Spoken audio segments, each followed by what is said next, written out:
Before Homo sapiens became the last human left, the world was not empty. It was crowded with other human lives, other hands, other fires, other ways of surviving the dark. The cold truth is that our story begins not with a lonely species rising, but with a quiet disappearance around us. Something was lost before we learned to call ourselves human. So what kind of world vanished before our world began, the lost human world before Homo sapiens took over? Before our species became the only human voice left on Earth, the planet held a deeper and stranger human world. It was not a world waiting silently for Homo sapiens to arrive, as if history had prepared an empty stage. Long before our ancestors spread across many landscapes, other human beings had already walked, hunted, rested, learned, feared, adapted, and died beneath the same changing sky. Some lived in cold valleys where ice pressed against the edges of habitability. Some moved through forests, grasslands, caves, coastlines, and islands. Some left stone tools, hearths, bones marked by careful cuts, footprints pressed into mud, and fragments of DNA that still whisper inside people alive today. The beginning of our human story, then, is not a single bright line. It is more like a wide, dim landscape at dusk, where many fires once burned at different distances, and only one of those fires remained visible in the end. This is difficult to feel clearly because modern life has made the word human seem simple. We look around and see only one kind of human body, one kind of human face, one living species with language, memory, grief, invention, and sleep. But for much of deep human time, that simplicity did not exist. The Earth was shared by different human populations, some close relatives, some more distant, all shaped by landscapes that were older than any city, older than farming, older than writing, older than the names we now use for continents and nations. Homo sapiens was one branch within this older world, not the whole tree. Our ancestors did not begin as rulers of the planet. They began as one fragile population among others, carrying bodies that needed food, warmth, water, shelter, children, cooperation, and memory. To imagine that lost world, we have to loosen the habit of seeing the past as a ladder climbing toward us. The older human world was not a straight road leading inevitably to modern people. It was a crowded and uneven terrain of survival. Groups could thrive for a time, then shrink. They could spread across a region, then disappear from it. They could meet other groups, exchange genes, compete for food, avoid each other, or simply pass like shadows at the edge of the same valley. Much of this happened without writing, without monuments, without any voice explaining what was being lost. The evidence comes to us in small and quiet forms. A tooth in a cave, a broken bone, a blade of stone, a trace of smoke, a genome rebuilt from ancient remains. These fragments do not give us a full story, but they are enough to change the frame. They show that Homo sapiens did not enter a vacant world. We entered a human world already filled with other solutions to being alive. That thought matters because it changes the emotional shape of our origin. The rise of Homo sapiens was also the narrowing of human diversity. What remained became familiar to us because we are the descendants of what remained. What vanished became difficult to picture, because no living Neanderthal sits beside us. No Denisovan elder tells a child where the winter animals move. No small island human leaves fresh footprints in wet volcanic soil. Their absence makes our own existence feel cleaner than it really is, yet the ground remembers more than the present can show. Beneath the modern world, under roads, houses, farms, museums, and sleeping cities, there are traces of a time when the word human did not belong to us alone. And when we ask what was lost before Homo sapiens took over, we are not only asking about vanished species, we are asking what kind of human possibilities once lived beside the beginning of our own. To understand the lost human world, we first have to widen the meaning of the word human. In ordinary speech, human usually means us. It means Homo sapiens, the people who build homes, bury the dead, tell stories, carry memories, and look back at the past with questions. But in deep time, human was not a single living form. It was a family of related bodies and minds, branching across landscapes in ways that were never meant to lead only to us. A Neanderthal was human, but not Homo sapiens. A Denisovan was human, though we know them mostly through genes and a few bones. Other ancient relatives were human in the broad sense too, even when their bodies were smaller, stockier, older, or shaped by places that feel distant from the world we recognize today. They were not failed versions of us. They were not unfinished people waiting for our species to arrive.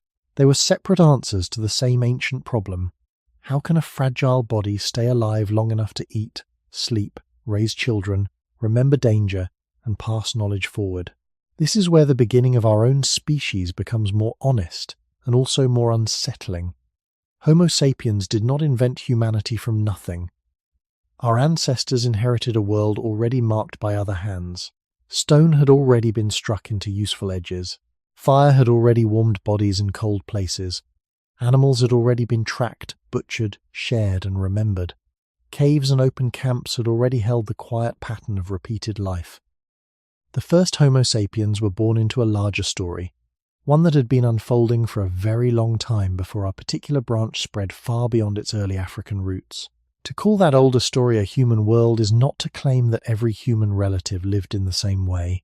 It means that the Earth once held several forms of human presence at once. Some groups were adapted to cold and open steppe. Some seem to have moved through mountain and forest landscapes. Some survived on islands, where isolation can bend evolution into unexpected shapes.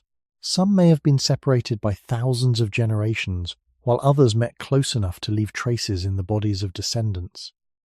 Their lives were probably not identical, but they shared the basic pressures that shaped the origin of all people: hunger, weather, injury, birth, childhood, aging, death, and the need to learn from those who came before. When we look at our own beginning from this wider angle, Homo sapiens becomes less like a sudden miracle, and more like one surviving thread in a woven cloth that has mostly come apart.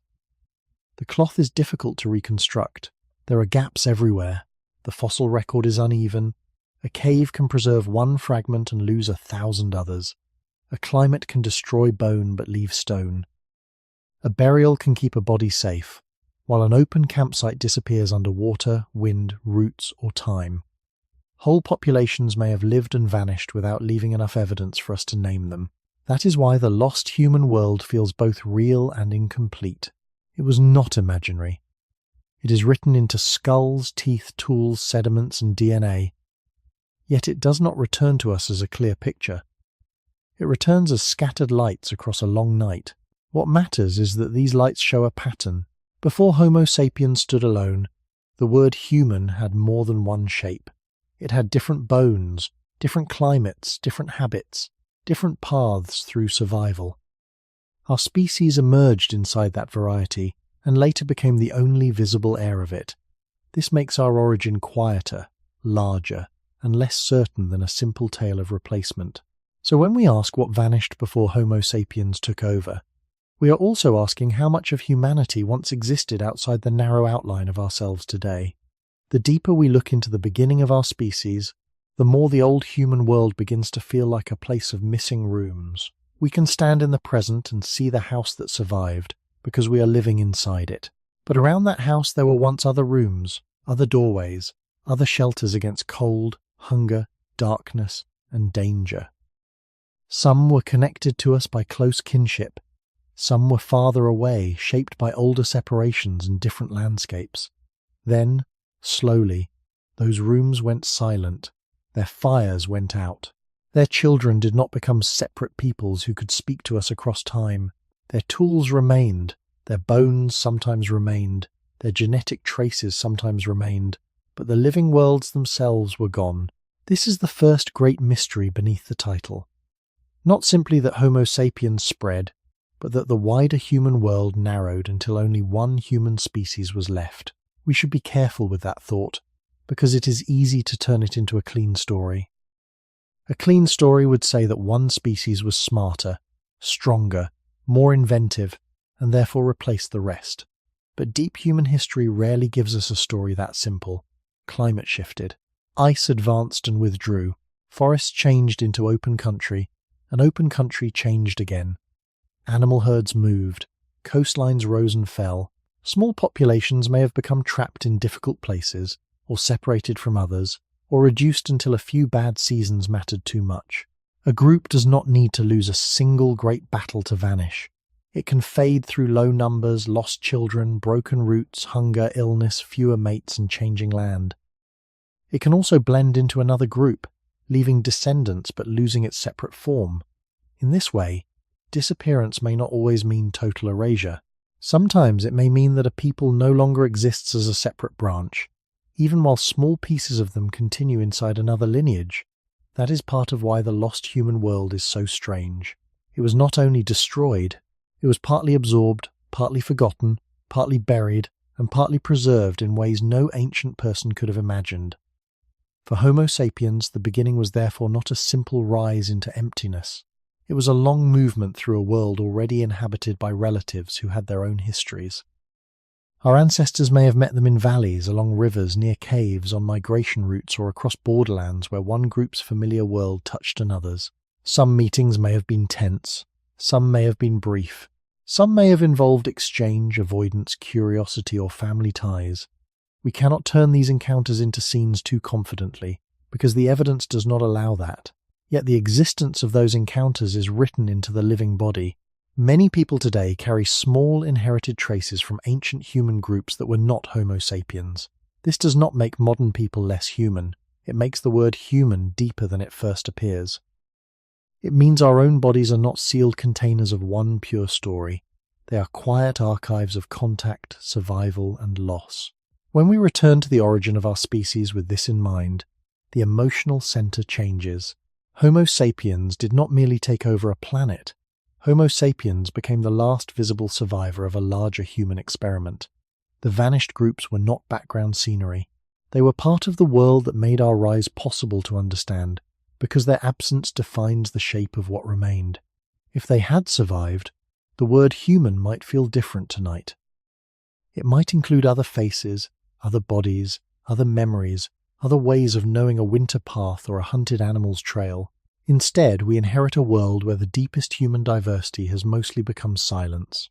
And before we ask why our branch remained, we have to sit with the stranger question. What kind of human Earth existed before only we were left to remember it? A simple picture of human evolution often looks like a line. One creature stands behind another. The back bends less, the legs grow longer, the face becomes flatter, the tool becomes sharper. At the front of the line stands Homo sapiens, looking as if everything before us was only a preparation for our arrival. It is an easy picture to remember, but it is also a dangerous one, because it makes deep human history feel cleaner than it was. The origin of our species did not unfold like a staircase, with each older form stepping aside so a better form could climb higher. It unfolded more like a branching river system, dividing, rejoining, drying in some places, widening in others, and leaving channels that can still be traced long after the water has moved on. Before Homo sapiens became the last human species alive, the human family had already spread into many experiments of body, movement, climate, and survival. Some branches were close to us. Others had separated long before our own ancestors became recognizable as modern humans.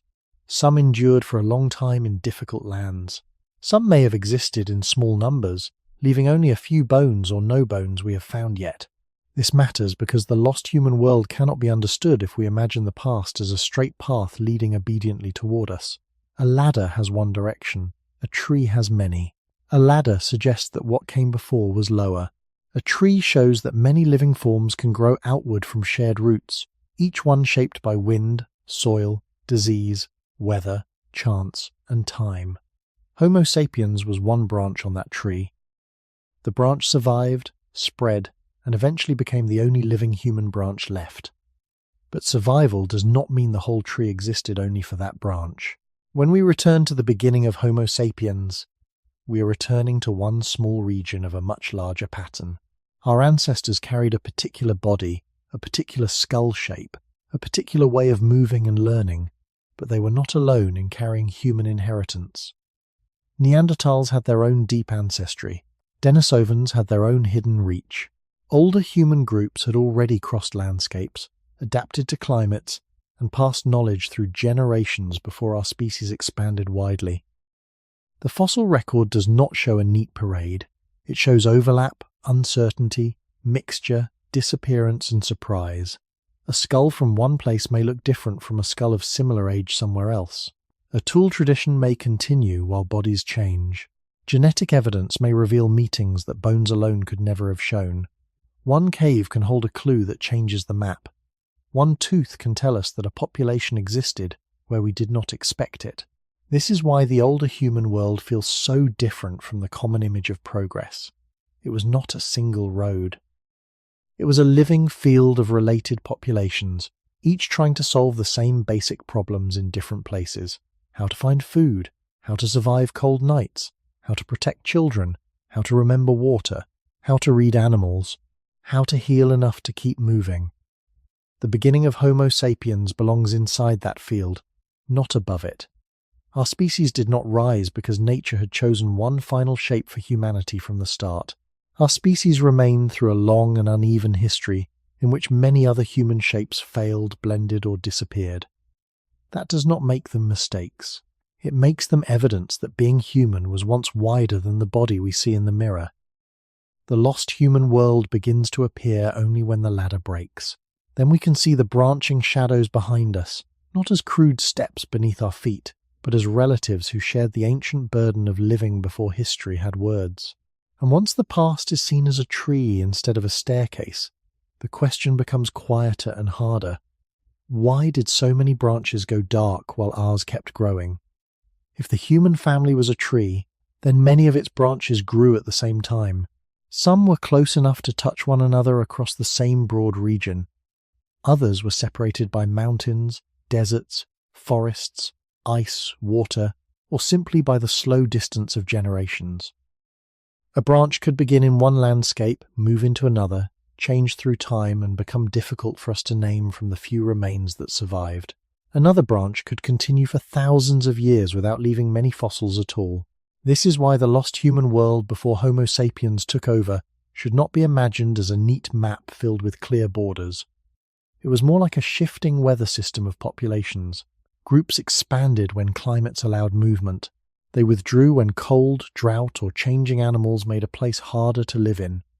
They met in some regions and remained strangers in others. They could share ancestors without sharing the same future. In that older world, separation did not always mean final distance. A population might be isolated for a long time, shaped by its surroundings, then meet another human group when climates opened a corridor or animals moved along a route. In deep time, even small meetings could matter. A few families crossing into another range, a few generations living near another group, a few children born from contact between lineages could leave traces long after the living communities had vanished. The origin of Homo sapiens belongs inside this shifting pattern. Our ancestors did not walk out from a single point into a silent planet. They moved through a human landscape already marked by older branches, some familiar in body, some strange to modern eyes, all carrying their own histories of survival. The evidence for this does not come from one perfect discovery. It comes from the way fossils, tools, and ancient DNA keep refusing the simple story. Neanderthals and Homo sapiens overlapped in time. Denisovans, though still shadowy in the fossil record, left genetic traces in later people. Other human relatives survived in places that remind us how incomplete the ground still is. A cave can reveal an unexpected bone. An island can preserve a small-bodied human form that does not fit the old ladder image. A genome can show that two populations met even when no scene remains. The older human world was therefore not only diverse, it was connected in uneven ways. Some branches may have remained separate until they died out.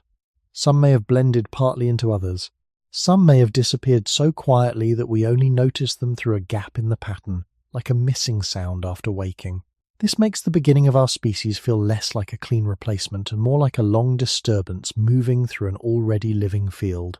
Homo sapiens spread, but spreading did not mean every other human group vanished in the same way. Some were reduced by climate. Some may have been absorbed. Some may have been outnumbered. Some may have lost the fragile continuity that keeps a people alive. Enough children, elders, mates, remembered paths, and seasons without disaster. A human branch is not preserved by strength alone. It is preserved by connection across generations. When that connection breaks, even an intelligent and capable people can fade from the world. So the vanished branches were not simply beaten in a contest. They were caught in different histories, some too cold, some too isolated, some too small, some changed by the arrival of others. What remained is our branch, but around its roots are traces of lives that did not continue as separate peoples. To look back at them is to see that humanity was once not a single voice, but a scattered chorus across the old earth. The strange question is not only why Homo sapiens survived, but how many human songs ended before we learned that they had ever been sung. The idea that Homo sapiens simply replaced every other human is tempting because it gives the past a clear shape. It sounds like a single movement, one species advancing while the others fell away. But the older human world does not fit easily into that kind of story. Replacement can happen in many forms, and deep time blurs the edges between them. A group can disappear because another group takes its land. It can disappear because climate changes faster than its numbers can recover. It can disappear because it becomes too small to keep marriages, children, and knowledge moving from one generation to the next. It can also disappear by blending, so that its separate name is lost while parts of its ancestry continue inside another people. When we speak about Homo sapiens taking over, we are often compressing many different processes into one phrase. That compression may be useful, but it can also hide the true strangeness of our origin. Our species did not become the last human left in a single clean moment. It became the last visible human branch through a long sequence of movements, meetings, pressures, recoveries, and silences. Some encounters with other human groups may have been direct. Some may have happened at the edges of ranges where families crossed the same rivers, followed the same herds, or returned to the same caves in different seasons. Some encounters may never have involved violence at all. They may have involved distance, avoidance, curiosity, brief contact, or children who carried ancestry from both sides. Ancient DNA shows that the story of human survival was not sealed inside one pure line. It carries signs of contact, and those signs make the old idea of simple replacement harder to hold. If other human groups left traces in later people, then they did not vanish in only one way. Some part of them continued, even while their living communities and separate traditions disappeared from the surface of the world. This matters for understanding the beginning of Homo sapiens. Our ancestors were not outside nature, arriving with a guaranteed future. They were bodies inside weather, hunger, disease, birth, death, and migration. Their success may have depended on flexibility, social connection, symbolic thought, technology, numbers, and timing. But none of these worked alone like a magic key. A small advantage in one landscape could become useless in another. A larger network could help one group survive a bad season, but only if roots remained open and memory stayed alive. A new tool could matter, but only when carried by people who knew when, where, and why to use it. The lost human world was shaped by combinations, not single causes. That is why a cautious story is more powerful than a simple one. It allows Neanderthals to be capable without needing them to be identical to us. It allows Denisovans to be important even though their bones are rare. It allows island humans to be real humans shaped by isolation, not mistakes in a march toward modernity. It allows Homo sapiens to survive without turning every other branch into a failure. The disappearance of those branches may have been slow enough that no one living through it could have seen the whole pattern. A valley grows quieter. A route is no longer used. A fire circle is not returned to. A child is born into a mixed group and never knows one side as a separate people. Generations pass, and what once looked like neighboring human worlds becomes a single, expanding presence.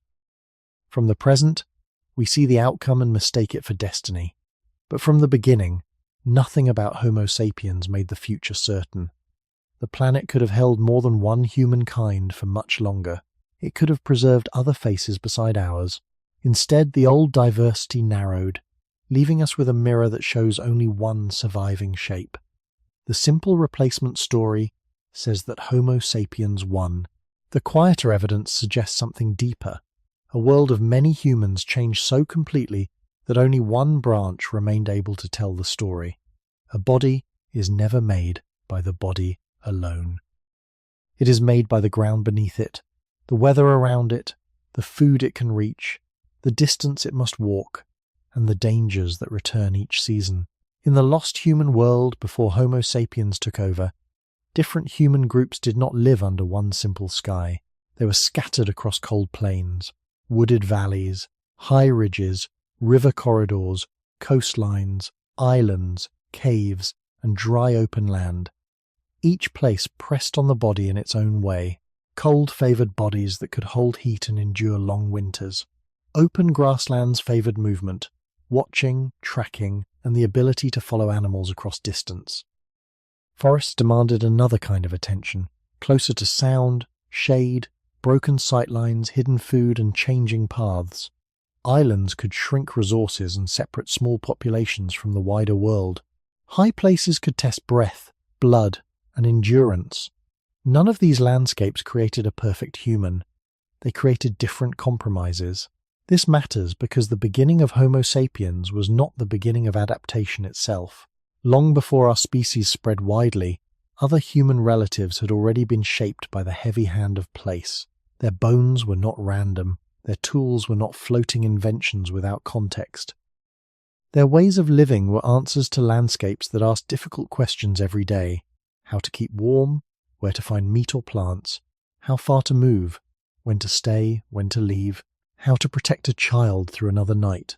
A Neanderthal body, for example, makes more sense when we imagine cold Eurasian settings, shorter daylight in some seasons, hard physical work, and repeated life in regions where warmth and food could never be assumed.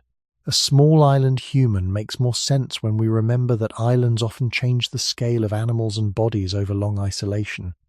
A highland population makes more sense when thin air becomes ordinary life. These were not strange bodies placed in a neutral world. They were bodies answering local worlds. Homo sapiens also carried answers, but our answers were shaped in a different pattern. Our bodies were not the strongest in every environment, not the most cold-built, not the most specialized for every place.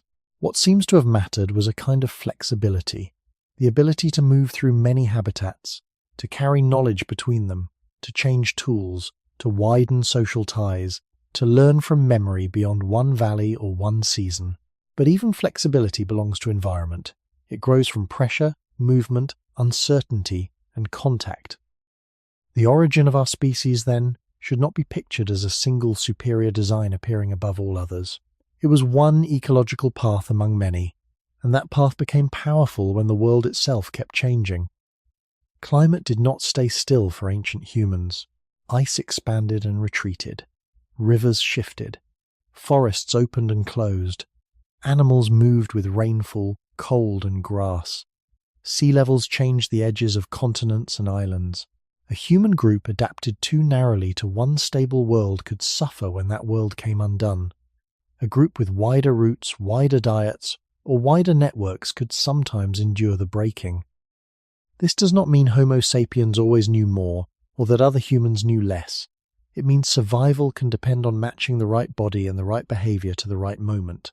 In one age, a thick and powerful body might carry great advantage. In another, distance, exchange, or flexible planning might matter more. The lost human world was filled with these different bargains between flesh and place. Some bargains lasted for hundreds of generations. Some ended when the landscape changed faster than the population could answer.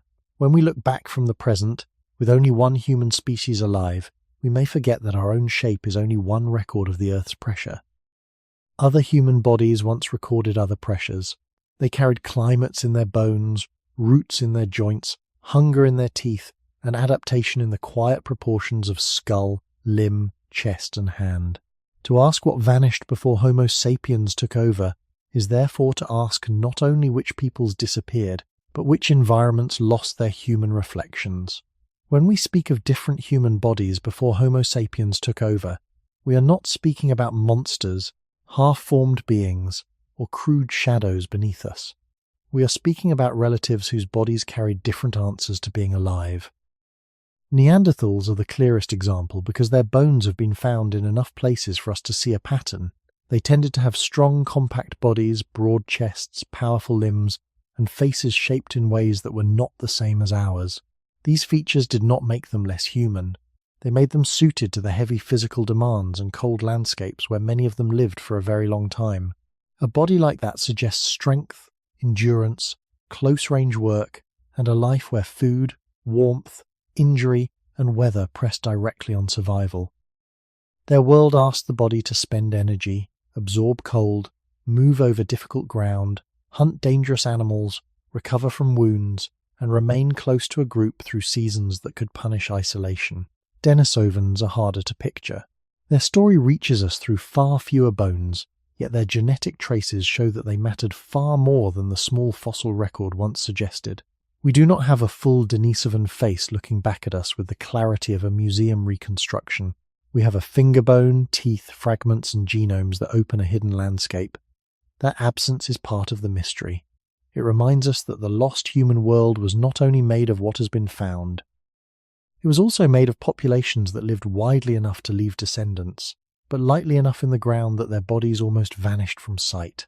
Some Denisovan-related ancestry appears in people whose ancestors lived far from the cave where Denisovan remains were first recognized.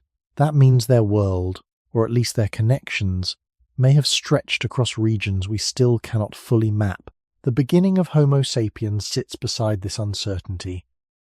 Our own ancestors had bodies with a different balance, generally lighter skeletons than Neanderthals, long-distance movement, flexible hands, expressive faces, and brains that worked inside social worlds of memory, teaching, sound, and planning.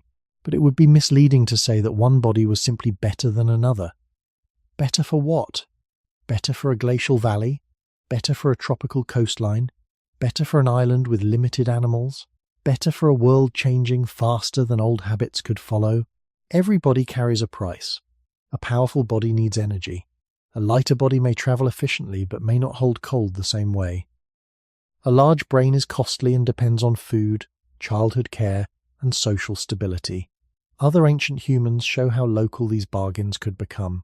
Homo floresiensis, known from the island of Flores, had a very small body compared with modern humans, and its existence forces us to slow down before assuming that evolution always means becoming larger, taller, or more like us. Island life can reshape bodies over long periods, not according to a human idea of progress, but according to food, space, predators, distance, and chance. Other ancient remains from different regions suggest that the human family carried more variety than a simple chart can hold. Some groups may have been close to us. Others may have belonged to older branches surviving beside later ones. The ground gives only fragments, so every confident picture must be held carefully. Still, the pattern is clear enough to matter. Before Homo sapiens became the last visible humankind, Earth held several ways of wearing a human body. Some were stockier, some smaller, some known mostly through DNA, some known through skulls and tools, some barely known at all. Their bodies were not failed attempts at ours. They were records of place, time, isolation, contact, hunger, cold, and movement. To look at them is to understand that the origin of modern humans did not erase a single inferior form. It followed a world where many human forms had already been shaped by the earth, and where the final surviving shape was only one answer among several that once breathed under the same sky. It is natural to look at the present and assume that the body of Homo sapiens must have been the best one. After all, it is the only human body still walking the earth today. Survival can easily be mistaken for proof of perfection. Yet evolution does not work like a careful designer moving toward a final masterpiece. It does not choose the strongest body in every possible world or the cleverest mind in every possible danger. It works through ordinary survival, generation after generation, favoring traits that help enough children live long enough to have children of their own. A body that fits one landscape may struggle in another. A habit that protects one group for thousands of years may become less useful when the climate shifts, animals move, forests spread, or old roots disappear. This is why the beginning of Homo sapiens should not be understood as the arrival of a perfect human form. It was the emergence of one flexible human form within a much older field of human possibilities. Neanderthals were not failed versions of us. Their strong bodies, broad chests, powerful limbs, and long history in cold Eurasian regions suggest a people deeply shaped by demanding environments. For a very long time, their way of being human worked. Denisovans, though still difficult to see clearly through fossils, also left evidence of survival across ancient landscapes through genetic traces carried by later people. Other human groups, including island populations such as Homo floresiensis, show that the human family could take forms very different from our own without becoming less real. These bodies were not mistakes. They were local answers to the ancient question of how to stay alive. Homo sapiens carried another kind of answer. Our bodies were not the most massive, not the most cold adapted, and not necessarily the strongest in close physical terms. But our species seems to have combined mobility, learning, communication, symbolic behavior, and social connection in ways that became increasingly useful as the world changed. During the later Ice Age and the long transitions that followed, environments did not remain stable. Ice expanded and withdrew. Sea levels rose and changed coastlines. Open grasslands became forests in some regions. Animal populations shifted. Water sources moved. Places that had been familiar for countless generations could slowly become unfamiliar. In such conditions, the advantage might not belong to the body best suited to one world, but to the population most able to keep changing when that world began to change. This does not mean Homo sapiens always knew better, or that other humans lacked intelligence. Neanderthals made tools, controlled fire, hunted large animals, and appear to have cared for injured individuals. Such behavior required memory, cooperation, and practical knowledge. The lost human world was not a world of simple beings waiting to be replaced by true humans. It was a world of capable humans living through different pressures. The difference may have been in the balance of abilities, not in the presence or absence of humanity itself. Homo sapiens may have been especially good at widening networks, moving information between groups, experimenting with materials, and carrying knowledge across distance. A useful method learned in one place could travel. A remembered route could connect families. A new way of using stone, bone, fibre, shell, or pigment could become part of a wider shared tradition. Over many generations, small advantages like these could become powerful, especially when populations were large enough to preserve knowledge and flexible enough to modify it. The tragedy is that other human forms may have been successful for a long time before the conditions around them became harder to sustain. A small population can disappear without being weak. It can be reduced by climate, isolation, hunger, disease, low birth numbers, or the slow loss of contact with neighbouring groups. It can also blend into another population, leaving ancestry behind while losing its separate face in the world. So Homo sapiens did not survive because our body was the final goal of evolution. We survived because one combination of body, mind, movement, cooperation, and timing continued through a changing Earth. The other human bodies were also records of survival, written by different climates and different histories. Their disappearance does not make them less human. It makes our own reflection feel lonelier, because it is the only one still standing where many once belonged. Among the vanished humans, Neanderthals stand closest to us in the imagination because they are no longer only shadows in the ground. We have their bones, their tools, their campsites, their traces of fire, and even pieces of their DNA. They lived across parts of Europe and Western Asia for a very long time, before Homo sapiens became the only human species left. To picture them honestly, we have to remove the old image of a crude creature crouching outside the human story. Neanderthals were not animals beside humanity. They were another humanity, shaped by cold lands, hard seasons, powerful bodies, and the long discipline of survival. Their world was often demanding.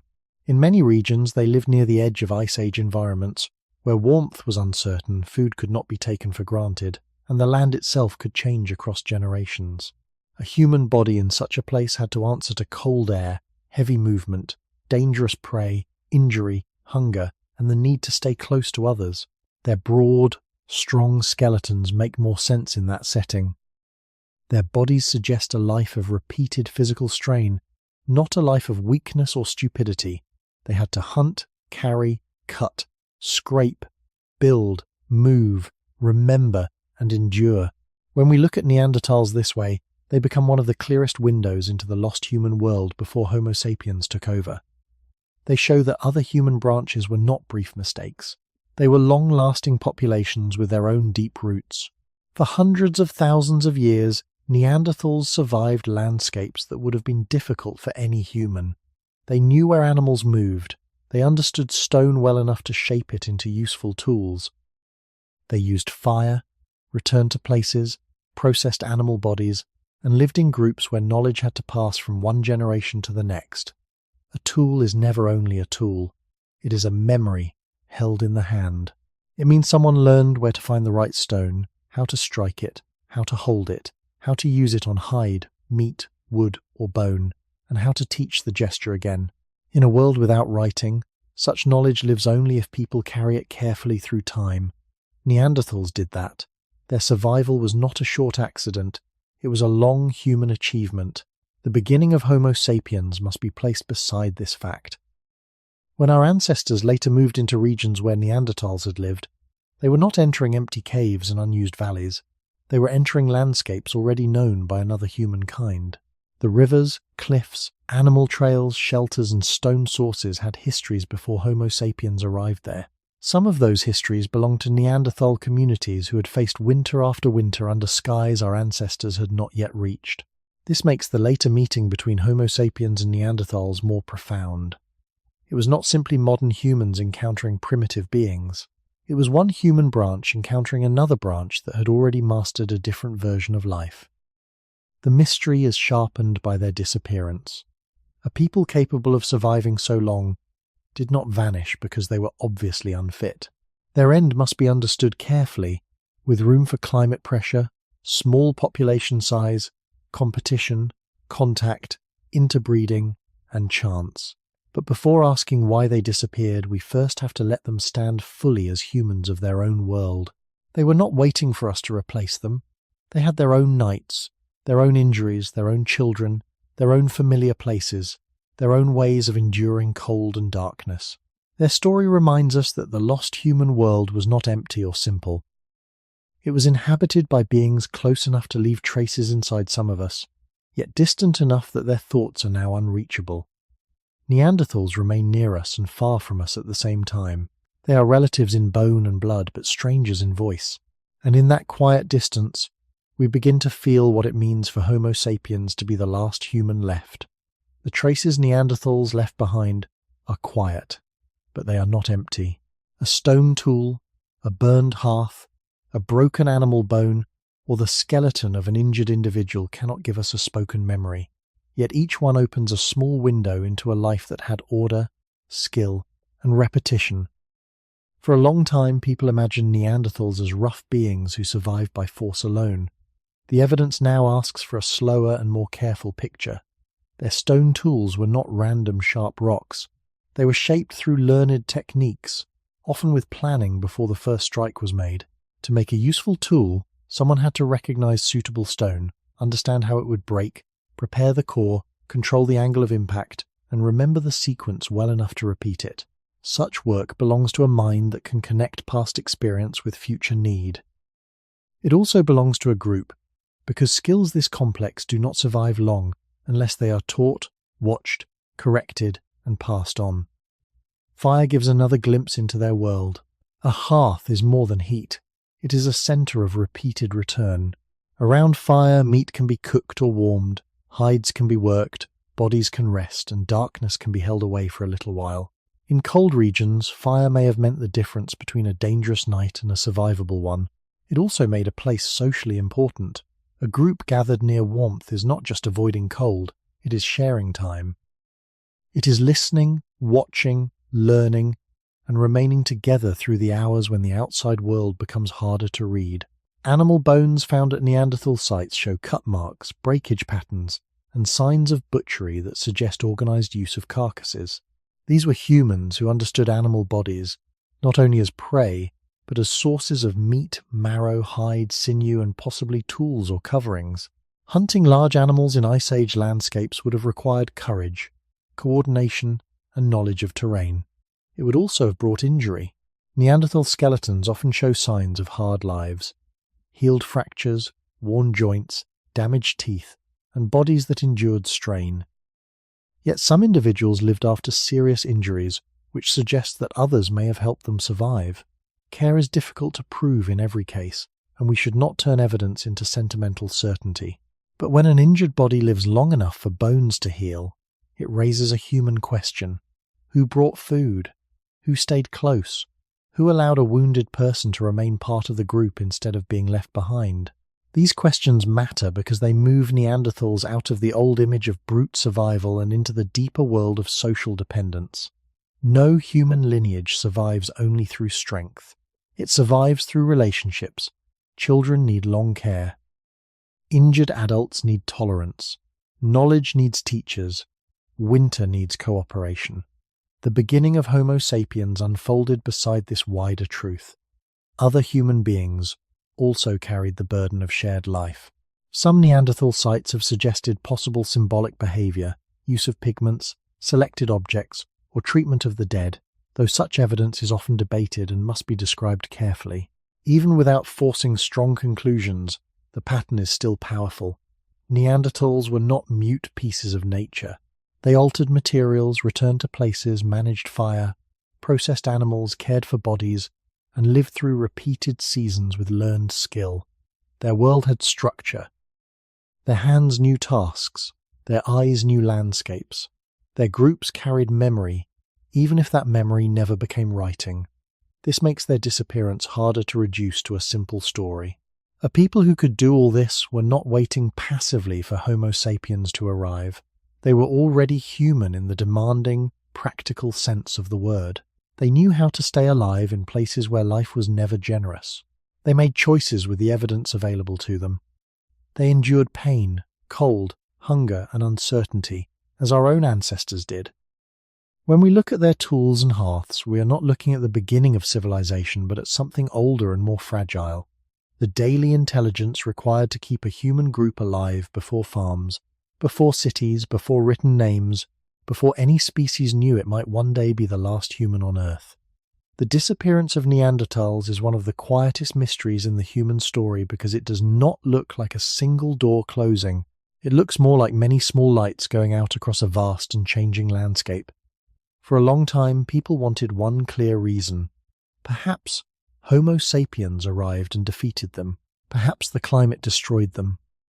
Perhaps they were less intelligent, less adaptable, less capable of survival. But the more carefully we look, the less satisfying any single answer becomes. Neanderthals had endured cold lands, dangerous animals, injury, hunger, and changing environments for an immense span of time before our species expanded widely across Eurasia. A population that survives that long cannot be explained away as weak. Their disappearance must have involved a combination of pressures, some visible in the evidence, others forever hidden by time. Climate was likely one part of the story. Neanderthals lived through unstable ice age conditions, and the environments they depended on did not remain fixed. Forests shifted, open lands changed, animal populations moved, cold periods and warmer intervals altered where food could be found and how far groups had to travel. A people adapted to certain patterns of hunting, shelter, and movement could be deeply affected when those patterns became unreliable. Yet climate alone may not explain everything, because Neanderthals had survived environmental change before. Another pressure may have come from population size. Neanderthal groups appear to have been relatively small and spread thinly across large regions. Small populations are fragile in ways that strength cannot solve. If a few children die, if a few adults are injured, if nearby groups disappear, if mates become harder to find, the future narrows. A small human world can lose continuity slowly. There may still be tools, there may still be fires, there may still be skilled hunters, but if there are not enough people, enough connections, enough children, and enough repeated contact between groups, a population can fade without any dramatic final moment. The arrival and spread of Homo sapiens likely added another layer of pressure. Our ancestors may have entered some of the same regions, followed some of the same animals, used some of the same shelters, and needed some of the same stone, wood, water, and seasonal routes. This does not require imagining constant war. Competition can be quieter than battle. If one population has wider exchange networks, greater numbers, more flexible tools, or more distant social ties, it may recover from difficult seasons more easily. It may move into empty spaces faster. It may preserve knowledge across a wider web. Over generations, small differences like these can reshape a continent. Contact between Homo sapiens and Neanderthals was not only competitive. Genetic evidence shows that the two groups interbred, which means some meetings were close enough to produce children whose descendants still live in many people today. This makes the word disappearance more complicated. Neanderthals did vanish as a separate human population, but not every part of them vanished. Some fragments of their ancestry passed into Homo sapiens. They became, in a biological sense, both lost and not entirely lost. Their separate communities ended, their languages or sounds disappeared, their local memories were broken, and no living Neanderthal remained to carry their world forward. Yet small traces continued inside the surviving branch. That is why their end feels so difficult to name. It was not simply replacement. It was not simply extinction. It may have been pressure, absorption, isolation, climate, competition, chance, and time all acting together. For the beginning of Homo sapiens, this matters deeply. Our rise was not only a triumph, it was also the closing of another human way of life. Neanderthals had known valleys, caves, animals, winters, injuries, and fires long before our ancestors entered many of those places. Then their presence thinned until the land no longer held them as a separate people. When we ask why they disappeared, we are really asking how a capable human world can end. The answer may never become clean. Perhaps it should not. A clean answer would make the loss too small. The more honest picture is slower and heavier.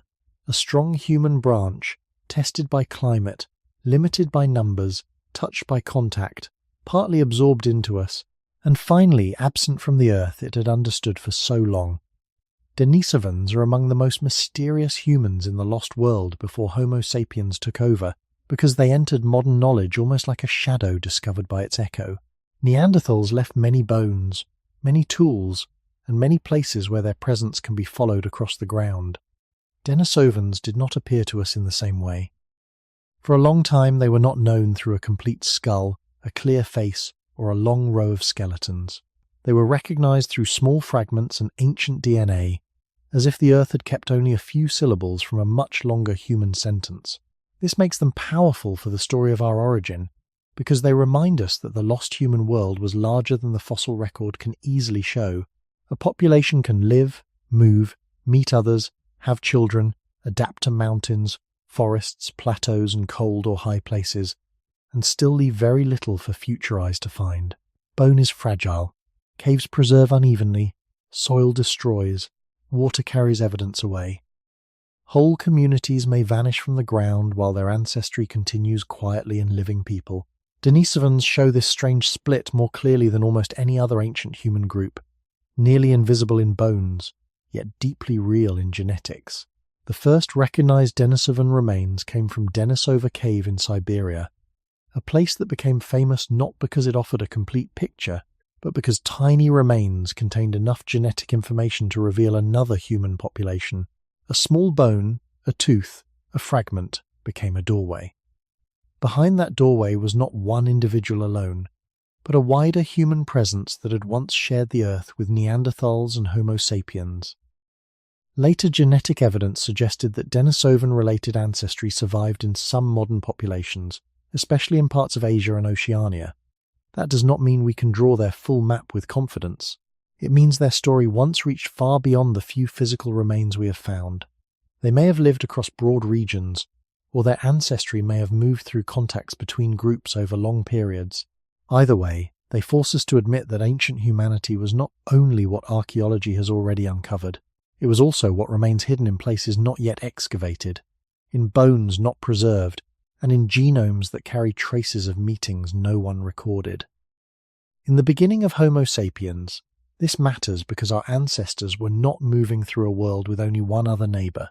They were entering a deep human landscape where some relatives were visible in the land and others were almost invisible, until science learned how to read ancient DNA. Denisovans may never become as visually familiar as Neanderthals, We may never have the same number of faces, skeletons, or reconstructed scenes, yet their mystery is not a weakness in the story, it is part of the truth. Much of human history before writing is uneven. Some lives leave caves full of remains. Others leave only a gene, a tooth, a tool, or a question. The lost human world was not arranged for us to understand it easily. It was lived forward by people who did not know they would one day become evidence. They were not trying to explain themselves to us. They were surviving. They were finding food, moving through weather, enduring injury, caring for children, and joining or avoiding other groups according to pressures we can only partly reconstruct. Denisovans remind us to be humble about the size of what is missing. If one ancient population could be recognized from such small traces, how many other human worlds may have passed through Earth with even fewer signs? How many valleys held lives that left no usable bone? How many meetings changed ancestry without leaving a campfire we can identify? The mystery of Denisovans is not only who they were, it is how much of humanity can exist beyond the reach of a clear image. Their shadow tells us that before Homo sapiens stood alone, the human world was not merely crowded with known relatives, it was also filled with hidden branches, half-seen movements, and silent populations whose reality may be carried more in blood than in stone. One of the most remarkable things about Denisovans is that they changed our understanding of human history without leaving behind the kind of evidence that usually transforms history. There was no complete skeleton rising from the ground. There was no long series of settlements stretching across a continent. Instead, much of what we know comes from ancient DNA, a form of evidence that has revealed a hidden dimension of the human past. Before scientists learned how to recover and analyze genetic material from ancient remains, entire human populations could disappear almost completely if their bones were scarce. Denisovans remind us that the Earth does not preserve every life equally. Some caves remain dry enough to protect fragments for tens of thousands of years, while countless other places erase nearly everything through moisture, heat, erosion, plant roots, or the steady work of time. The beginning of Homo sapiens, therefore, belongs to a world that is only partly visible. What survives beneath the ground is not a complete record of ancient humanity. It is a collection of fortunate accidents. Every discovery depends not only on who once lived, but also on where they died, how they were buried, what happened to the soil, whether animals disturbed the remains, whether glaciers scraped the landscape clean, and whether anyone eventually searched in exactly the right place. Denisovans have become a powerful reminder that absence of evidence is not always evidence of absence. A population may leave very few fossils and yet still influence the history of humanity in profound ways. Genetic studies have shown that Denisovan ancestry survives in several modern populations, especially among indigenous peoples of New Guinea and Aboriginal Australians, as well as in varying amounts among some populations across Asia. This does not mean Denisovans themselves occupied every place where these genetic traces are found. Human populations moved, met, mixed, separated and migrated over immense stretches of time. Genes travelled with families, not with borders. As generations passed, descendants carried small pieces of Denisovan ancestry into regions their ancestors themselves may never have visited. This tells us something extraordinary about the lost human world before Homo sapiens took over. Ancient human groups were not completely isolated islands. At certain moments, they encountered one another closely enough for children to be born. Those children became part of later communities, carrying within them biological memories that survived long after individual cultures disappeared. In this sense, ancient DNA functions almost like a conversation preserved inside living bodies. The speakers are gone. Their languages are silent. Their settlements have mostly disappeared. Yet fragments of those encounters remain written inside chromosomes passed carefully from parent to child across thousands of generations. Among the most fascinating examples is a genetic variant associated with adaptation to life at high altitude that appears to have entered the ancestors of modern Tibetans through Denisovan ancestry. This discovery suggests that contact between different human populations may sometimes have passed along useful biological traits, not through deliberate exchange, but simply because children inherited genes that happened to improve survival under particular environmental conditions. Such findings remind us that evolution often works through quiet processes rather than dramatic events. A useful adaptation can travel through families without anyone realizing that it will one day help descendants living in mountains far from the place where it first appeared. Yet, caution remains important. We still know remarkably little about Denisovans compared with Neanderthals. Their appearance remains uncertain. Their language, if they possess spoken language resembling ours in complexity, cannot be reconstructed. Their daily routines, social structures, beliefs and traditions remain almost entirely beyond our reach. The temptation to fill these gaps with imagination is strong, but the evidence asks for restraint. What we can say with confidence is already remarkable enough. Denisovans were a real human population that lived alongside other human groups during the deep history of our species. They interacted with some of those groups. They contributed genetically to later humans. They occupied environments that demanded successful adaptation. Beyond that, much remains unknown. That uncertainty does not weaken the story. Instead, it deepens it. The beginning of Homo sapiens becomes more mysterious when we recognize that some of our closest relatives are known not through faces carved into stone or skeletons displayed in museums, but through invisible threads woven into living DNA. Denisovans remind us that the lost human world was not simply larger than we once believed.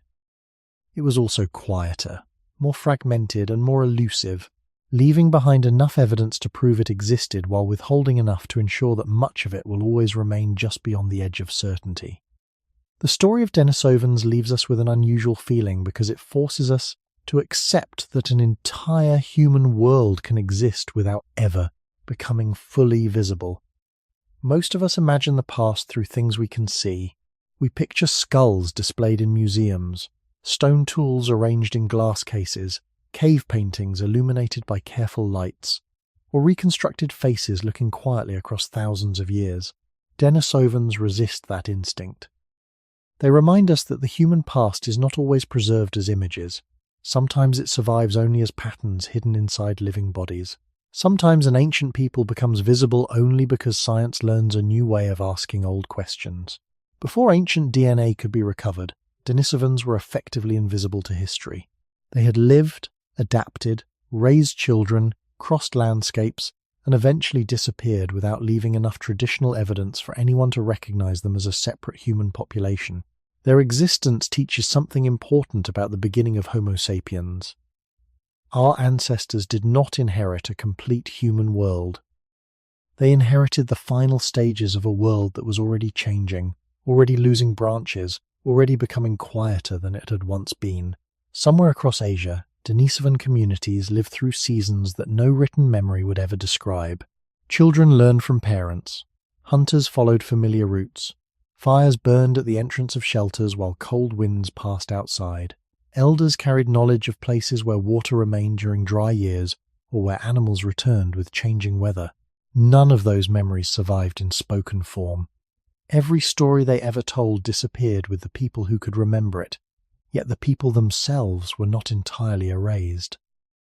Their descendants mixed with other human populations. Small fragments of their biological inheritance continued moving through generations that would never know the names of those ancient relatives. This is one of the quiet paradoxes at the heart of the lost human world before Homo sapiens took over. A culture can disappear while a gene survives. A language can vanish while a useful adaptation continues. A people can become invisible as a separate community while remaining physically present inside another lineage. Extinction, therefore, is not always a sharp line. Sometimes it is a slow blending, where one identity gradually dissolves into another until only careful scientific study reveals that the older branch ever existed at all. Denisovans illustrate this possibility more clearly than perhaps any other ancient human group. Their legacy is carried less by monuments than by inheritance. That inheritance also reminds us that the human family was never completely divided into isolated compartments. There were moments when different populations met closely enough for families to form. Those meetings were probably rare across the immense scale of human history, but rarity does not mean insignificance. A single generation can carry changes that continue for tens of thousands of years.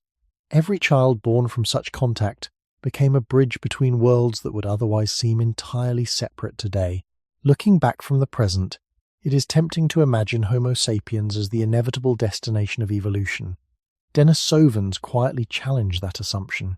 Their existence tells us that another human population once occupied the same Earth, adapted successfully to demanding environments, and contributed to the biological story of living people despite leaving behind almost no recognizable face. If such a population could remain hidden until the 21st century, it raises a humbling possibility. The ancient world may still contain other chapters that have not yet been recognized, not because they never happened, but because the evidence has not survived or has not yet been understood. This is why the beginning of our own species should always be approached with humility. Every new discovery has the potential to reshape the picture. Every cave not yet excavated, every sediment layer not yet examined, every fragment too small to attract attention may hold another clue about the human world that existed before only Homo sapiens remained. Denisovans do not simply add another name to the human family tree. They remind us that the tree itself is still incomplete. Some branches are clear, some are broken, some disappear into darkness long before reaching the present. And perhaps the greatest lesson they offer is not about what we already know, but about how much of humanity has been lost so completely that only the faintest echoes continue inside us. In that sense, Denisovans represent more than a mysterious ancient people. They represent the silence surrounding the countless human lives that shaped our beginning without ever leaving enough evidence to tell their own story. On an island, evolution can begin to feel unfamiliar, because isolation changes the rules of survival. A body that seems impossible from the mainland may become understandable when the sea becomes a wall. This is why the small-bodied ancient humans of islands matter so deeply to the lost human world before Homo sapiens took over. They remind us that human evolution was not a single movement toward taller bodies, larger brains, broader territories, and more familiar forms. Sometimes, under the pressure of isolation, limited food, unusual animals, and small populations, a human body could move in a direction that feels surprising to us. Homo floresiensis, discovered on the Indonesian island of Flores, is one of the clearest examples. Its small body and distinctive anatomy force scientists and the wider public to reconsider old assumptions about what a human relative could be. Here was a human species, or at least a very close human relative, living far from the center of the familiar story, in a place where island conditions may have reshaped the body over long periods of time. To understand why this matters, we have to leave behind the idea that evolution always builds upward in a simple way. On islands, large animals can sometimes become smaller over generations when food and space are limited. Small animals can sometimes become larger when predators are absent or ecological roles change. Populations can become separated from their mainland relatives, and once that separation lasts long enough, natural selection, genetic drift, and chance can produce forms that would seem strange if judged only by mainland expectations. Homo floresiensis makes the human family feel wider, not because it was grand or dominant, but because it shows how flexible and unexpected the human story could become. These small-bodied humans were not merely curiosities at the edge of history. They were evidence that other ways of being human had existed under conditions very different from those faced by early Homo sapiens. They lived on an island landscape with its own animals, resources, dangers, and limits. Their survival would have required practical knowledge: where to find food, how to move through terrain, how to use tools, how to remember places, how to endure seasons, and how to raise children in a bounded world surrounded by water. A small body does not mean a small life. It means a life shaped by different pressures. It means the ancient question of survival was answered at a different scale. This has direct meaning for the beginning of Homo sapiens. Our ancestors eventually spread across continents and islands with remarkable flexibility, but they did not enter a world where every other human form looked like them or lived like them. The older human world contained strong, cold-adapted bodies, shadowy populations known through DNA, and small island humans whose existence unsettles the idea of a single normal human path. Homo floresiensis also reminds us that the fossil record can preserve surprises in remote places that may once have seemed marginal but were actually central to local lives. A cave on an island can overturn a simple story told from continents. A small skeleton can challenge the belief that brain size alone defines human possibility. A stone tool in an unexpected setting can suggest planning and survival, where older theories did not expect it. Yet caution is important. We should not pretend to know every detail of their minds, speech, social life, or daily experience.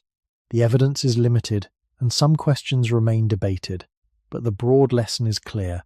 Before Homo sapiens became the only human species left, the Earth allowed more than one human experiment to continue.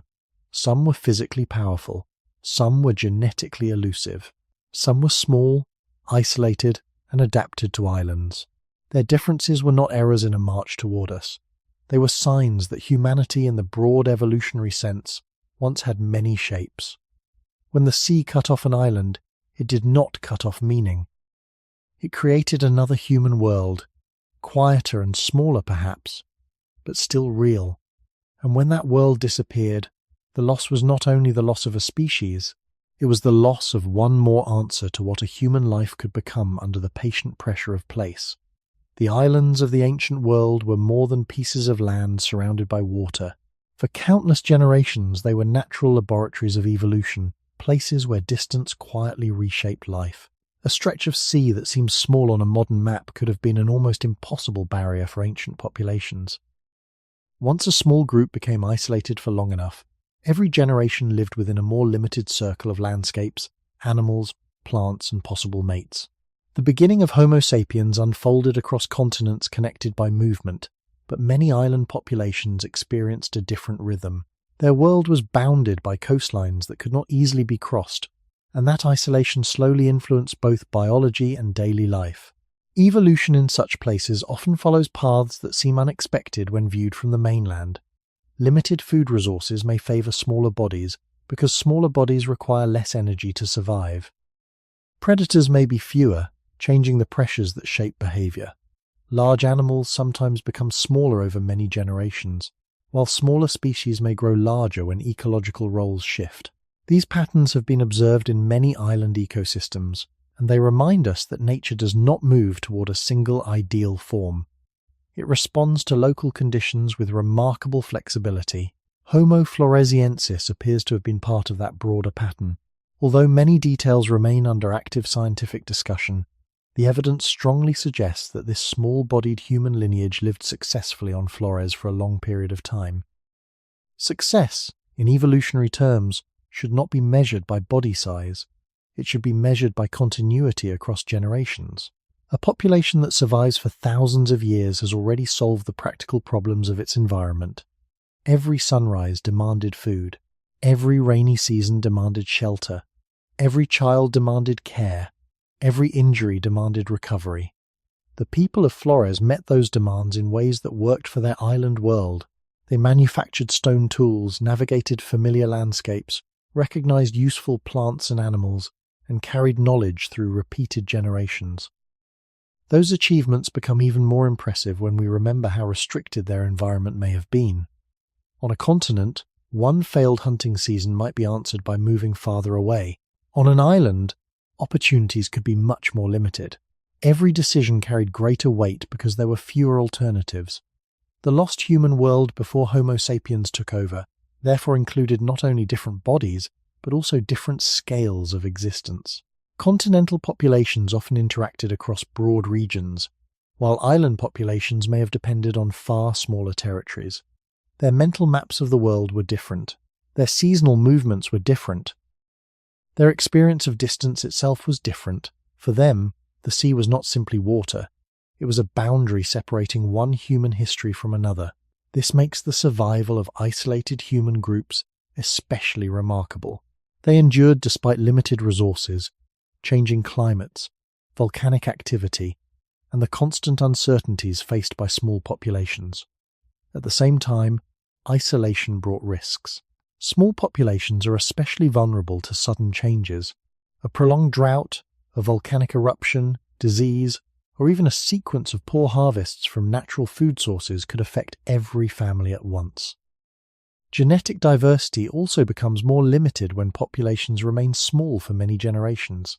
Unlike larger continental populations, isolated groups have fewer opportunities for new people to arrive and strengthen demographic stability. These pressures do not guarantee extinction, but they make long-term survival increasingly fragile.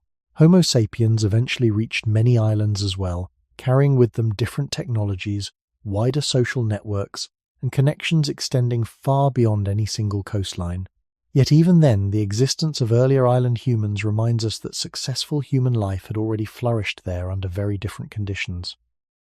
The beginning of our own expansion across islands did not mark the first time humans adapted to isolated worlds. Others had already accomplished that in their own ways long before.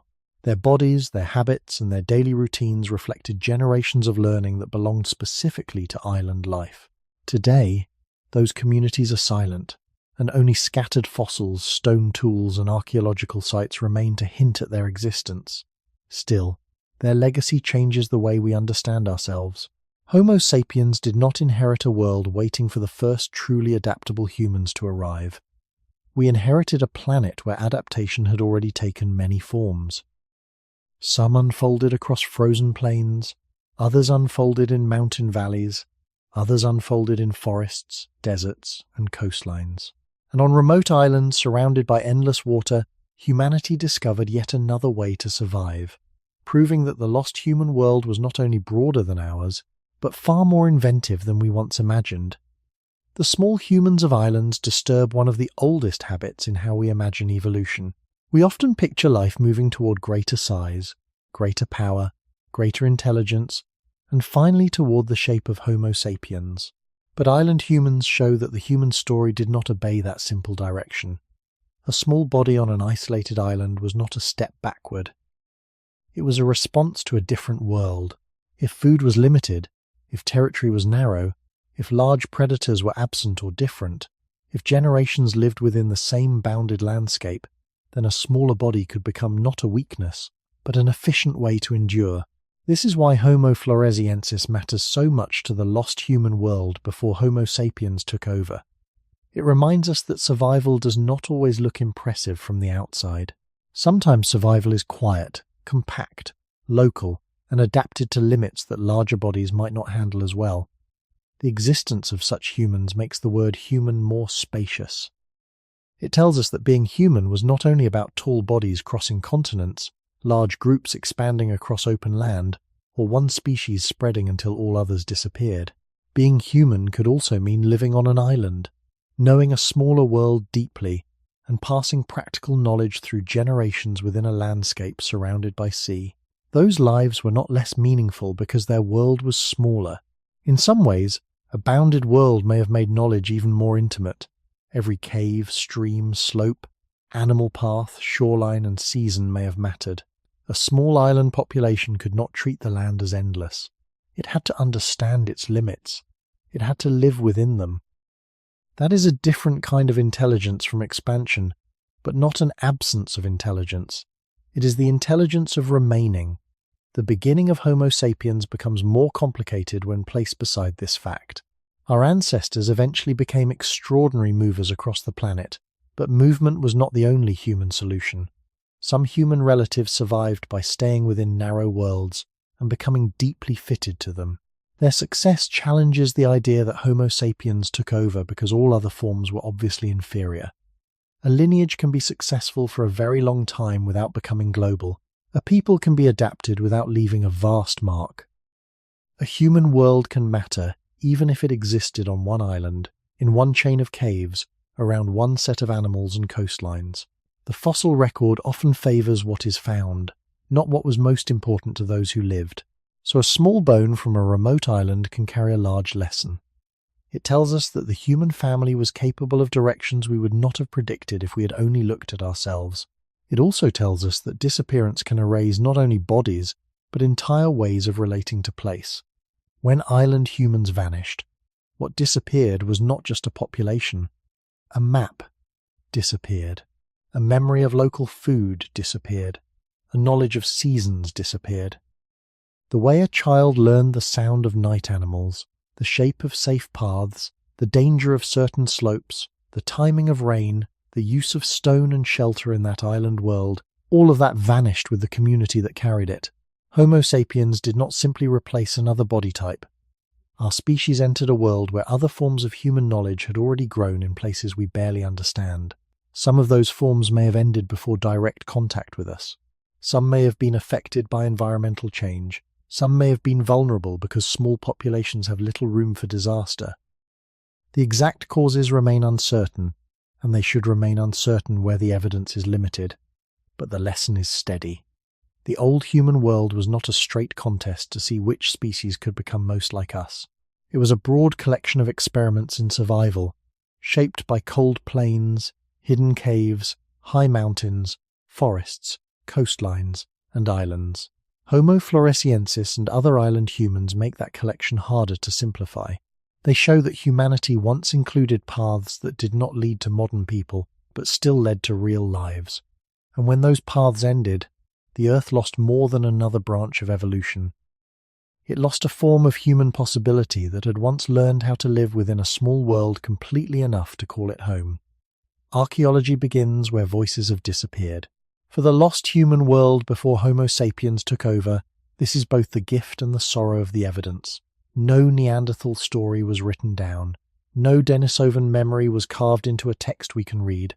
No small island human left a spoken account of the shoreline, the animals, the seasons, or the children who learned where safety could be found. What remains instead is quieter. Stone, bone, ash, sediment, teeth, footprints, cut marks, broken tools, and the arrangement of objects in places where life once gathered. These traces do not speak in full sentences. They must be read slowly, with caution, as if the ground were offering only fragments of a dream. A stone tool can tell us that a hand once selected material, shaped an edge, and carried knowledge from earlier experience into a future task. A hearth can tell us that fire burned in a place where bodies may have warmed themselves, food may have been prepared, and darkness may have been pushed back for a little while. A butchered bone can tell us that an animal was not merely found, but processed with intention. A footprint can tell us that a body crossed soft ground in a moment so ordinary that the person who made it could not know it would outlive their entire world. This is how the beginning of Homo sapiens must be placed inside a larger silence. Our ancestors entered landscapes already marked by other human activity, but most of that activity did not survive as memory. It survived as disturbance in the earth. Archaeologists do not recover ancient life whole. They recover the edges of it. They ask whether a stone was shaped by nature or by a hand. They ask whether burned material came from a controlled fire or a natural event. They ask whether bones were broken by humans, carnivores, weather, or pressure from the ground. Every conclusion has to be built from patient comparison, because the past is easily misunderstood when imagination runs ahead of evidence. Yet even cautious fragments can reveal a powerful pattern. The older human world was not empty, passive, or without intelligence. It contained repeated places of return, learned skills, shared techniques, and practical decisions made by beings who understood their environments well enough to survive there. A cave floor can preserve layers of occupation like faint pages in a book. One layer may hold ash, another may hold tools, another may hold animal remains. Together, they show that life returned again and again, not always continuously, but often enough to leave structure. A group may have used a cave during certain seasons, followed animals along familiar routes, or returned when the weather made open camps harder to endure. Open-air sites are harder to preserve, but they may represent an even larger part of ancient life. Wind, rain, roots, rivers, and later human activity can erase them. This means the lost human world we see is not the same as the world that existed. It is the part that survived the accidents of preservation. For every cave that kept a trace, countless camps may have vanished completely. For every bone we study, many bodies return to soil without leaving anything readable. This should make us careful, but it should also make the surviving evidence feel more precious. A small blade of stone is not only an object. It is the last remaining edge of a vanished action. A blackened patch of earth is not only ash. It is the faint memory of warmth. A tooth is not only anatomy. It is a life that once chewed, grew, aged, and belonged to someone. When we ask what kind of human world existed before Homo sapiens became the only human left, archaeology answers in incomplete but honest ways. It does not give us speeches, legends, or names. It gives us contact between body and world. It shows hands meeting stone, teeth meeting food, feet meeting mud, fire meeting night, and groups meeting the pressure of another day. The silence of these traces is not emptiness. It is the form deep time leaves behind when all living witnesses are gone. Every object recovered from the ground is the end of a much longer story. A stone tool did not begin as a tool. It began as a piece of rock lying unnoticed among thousands of others until someone recognized its potential. That simple act of recognition tells us something important about the lost human world before Homo sapiens took over. Ancient humans did not merely react to their surroundings. They observed, selected, remembered, and transformed what they found. A sharp edge shaped from stone carried intention long before it touched wood, hide, meat, or bone. It represented experience gathered over many seasons and passed through many hands. The beginning of Homo sapiens belongs within this older tradition of practical knowledge. Our ancestors inherited a world in which other human populations had already learned how to read landscapes with remarkable precision. A riverbank was not simply water.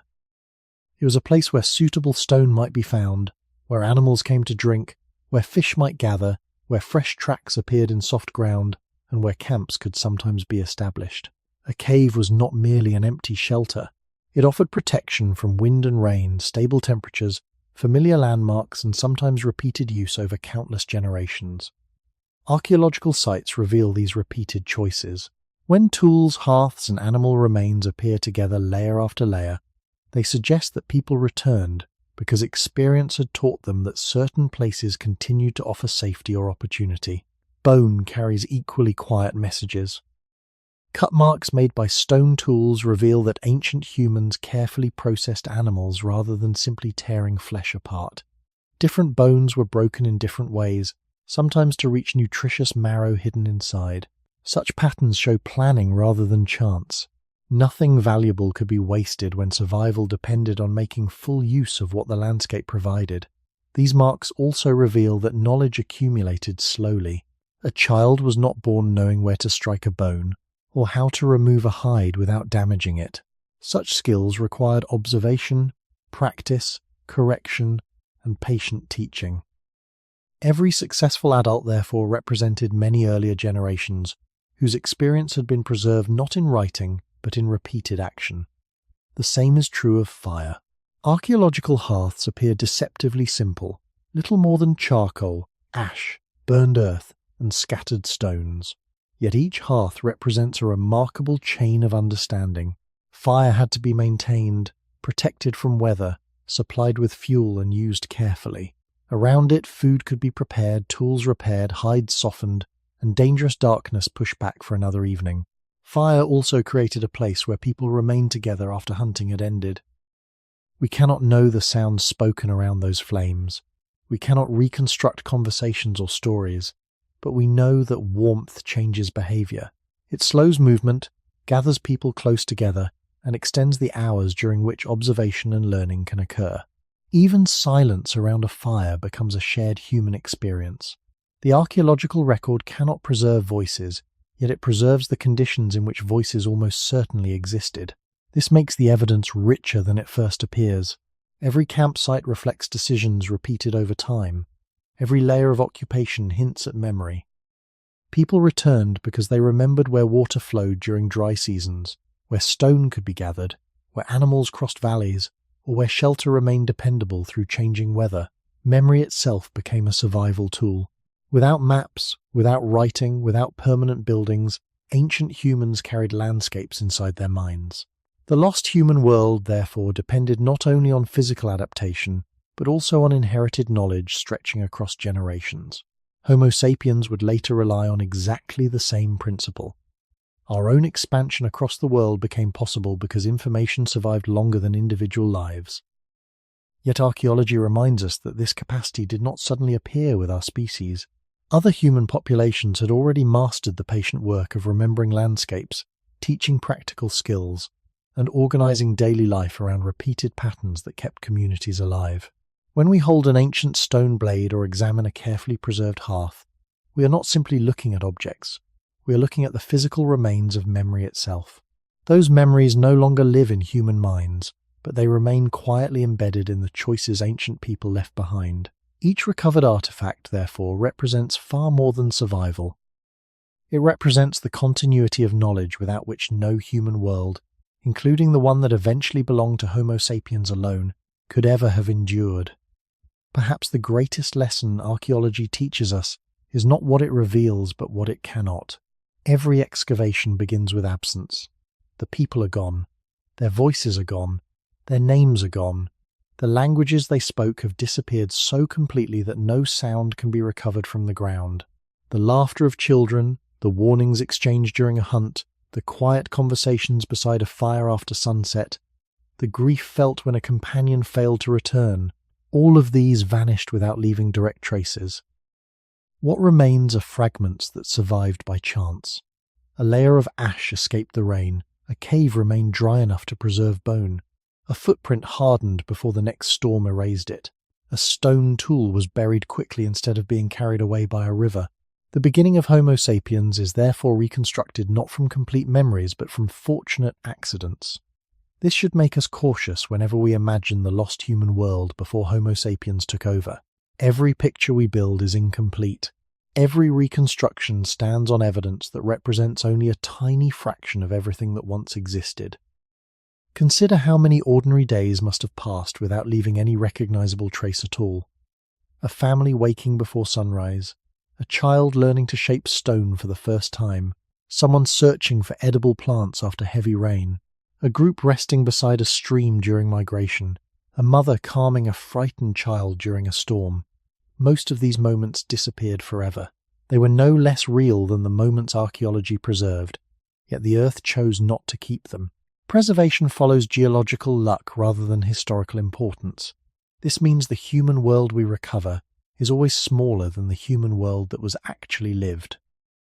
Entire generations may have passed through valleys where no evidence survives today. Populations may have occupied coastlines that now lie beneath rising seas. Campsites may have been erased by glaciers, buried beneath volcanic ash, destroyed by rivers, or simply dissolved through thousands of years of weathering. Even within famous archaeological regions, countless stories have almost certainly vanished beyond recovery.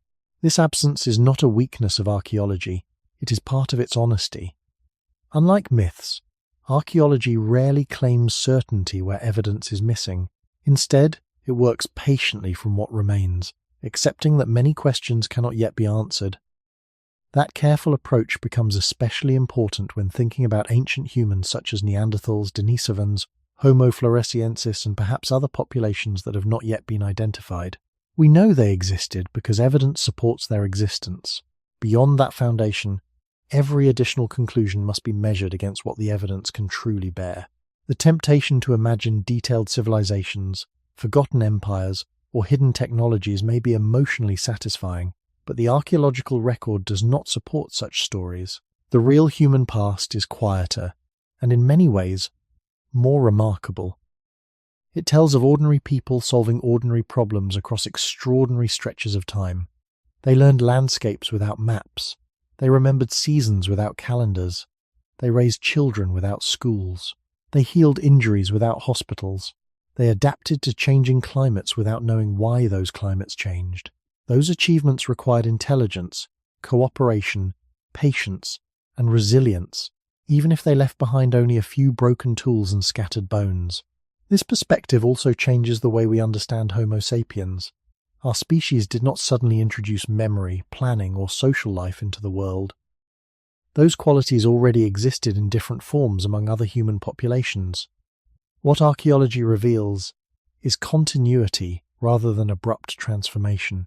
Each ancient campsite becomes another reminder that humanity did not begin with us alone. We inherited a world already shaped by countless generations of other human hands. Their work prepared no grand stage for our arrival, yet it formed part of the long history from which our own story emerged. In the end, archaeology gives us neither certainty nor complete silence. It offers something in between, enough evidence to know that the lost human world was real, but not enough to erase its mystery. That balance may be its greatest gift. It allows us to see the outlines of vanished lives while reminding us that every discovery illuminates only a small circle within a darkness that still stretches far beyond it.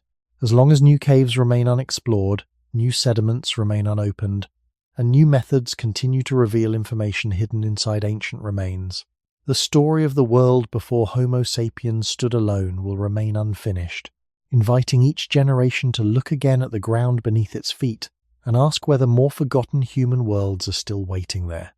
There was almost certainly no single day when Homo sapiens first looked across a valley, realized another kind of human was looking back. Such moments, if they happened, disappeared without witnesses and without words that survived. Yet the evidence tells us that different human populations did meet. At various times and in different regions, the paths of Homo sapiens crossed those of Neanderthals and Denisovans. These encounters did not happen on a single stage or during one dramatic age. They unfolded across thousands of years through landscapes that changed with every generation. Rivers shifted, glaciers advanced and retreated, forests expanded and contracted, coastlines moved with rising seas, and animal herds altered their migrations. Within this restless world, human groups also moved. Some followed familiar hunting routes, others searched for new territory as old environments became less reliable. The beginning of Homo sapiens was therefore not an isolated journey across an empty continent. It was the movement of one human lineage into landscapes where other human lineages had already lived for countless generations. We often imagine such meetings as immediate conflict because modern storytelling favors decisive moments. Two groups meet, one wins, one disappears. The reality suggested by archaeology and genetics is far quieter and far more complex. Different populations may have spent long periods separated by distance, even while occupying the same broad region. They may have used different valleys, hunted different animals, or moved through the same landscape during different seasons. Sometimes they may have noticed signs of each other's presence without ever meeting face to face. A recently abandoned hearth, unfamiliar footprints pressed into wet ground, fresh cut marks on an animal carcass, or smoke rising beyond a distant ridge could all have hinted that another human community lived nearby. Such discoveries would not necessarily have led to confrontation. They may have encouraged caution, curiosity, or simply avoidance. Human beings do not always seek conflict when encountering strangers. Sometimes survival is better served by keeping distance.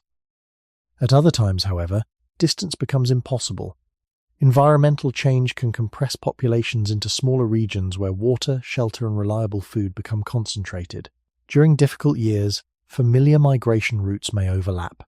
Caves offering protection from severe weather may attract different groups at different times.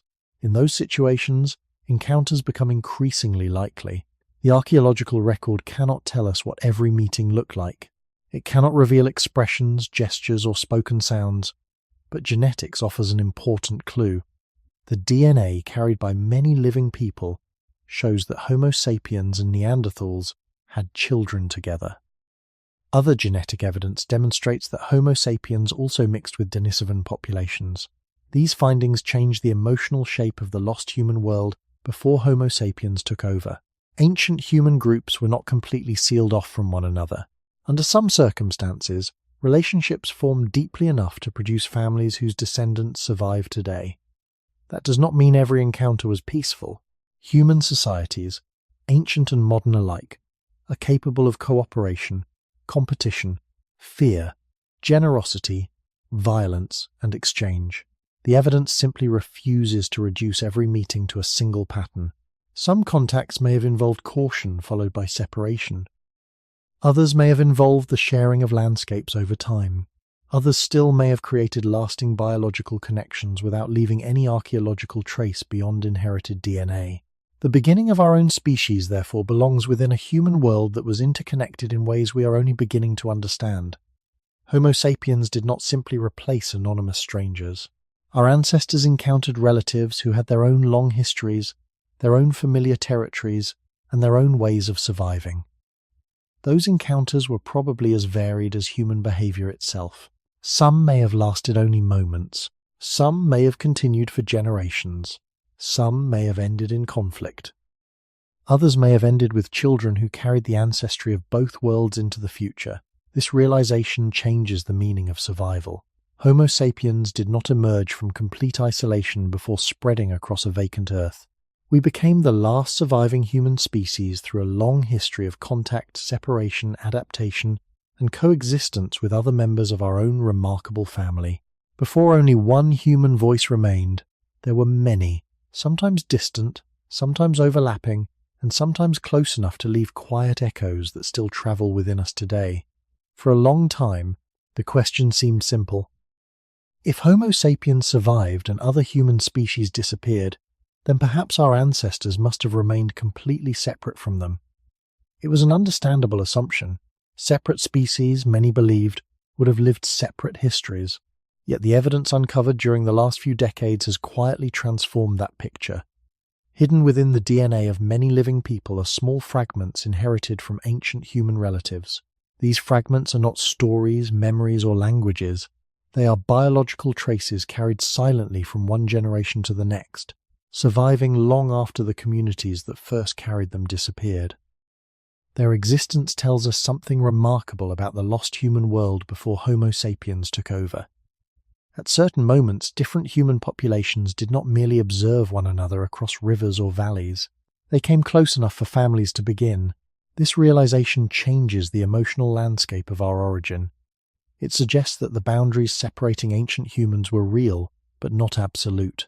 Like rivers that sometimes divide and sometimes connect, those boundaries could occasionally be crossed. A child born from such a meeting would not have understood that future scientists would one day study inherited fragments inside their descendants. That child simply belonged to the human world that existed at that moment. Parents cared for children. Children grew into adults. Families continued. Biology remembered what history forgot.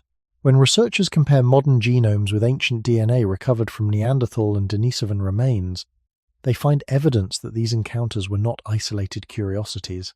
Many people living today outside Africa carry small amounts of Neanderthal ancestry. Certain populations in Asia and Oceania also carry Denisovan ancestry, reflecting encounters that occurred in different places and at different times.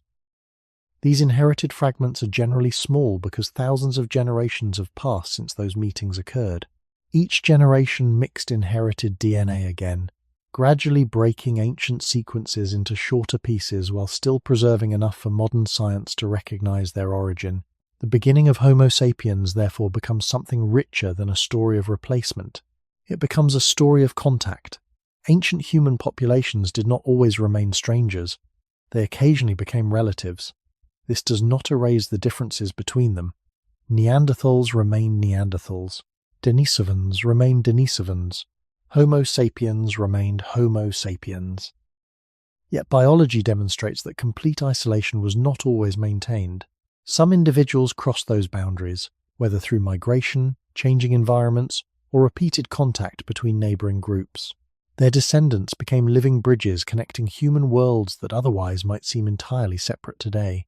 Scientists continue studying whether certain inherited genetic variants influenced later adaptation to climate, immunity, or altitude.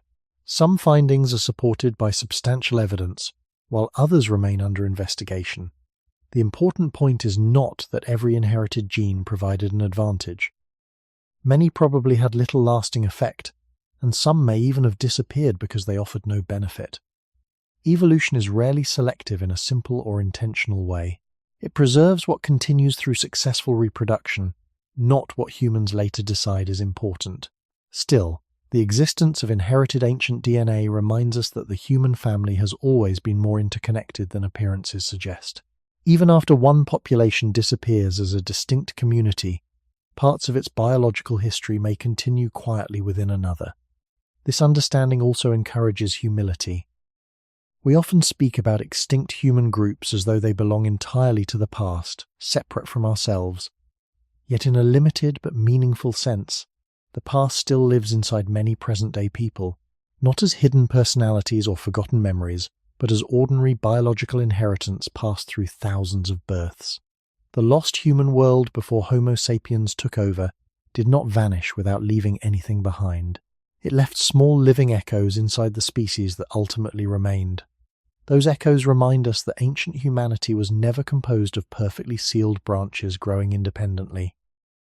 Instead, it resembled a forest where neighboring trees occasionally shared roots beneath the soil, even while their trunks remained distinct above the ground.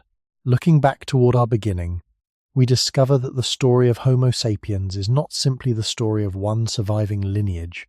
It is also the story of encounters that became families, families that became generations, and generations that carried faint reminders of vanished human worlds all the way into the present. If Homo sapiens did not simply conquer every other human population through one decisive struggle, then another question naturally follows.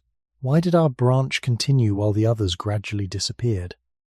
The answer is unlikely to rest on a single invention, a single biological advantage, or a single dramatic event. Instead, the archaeological and genetic evidence points towards something quieter and more gradual.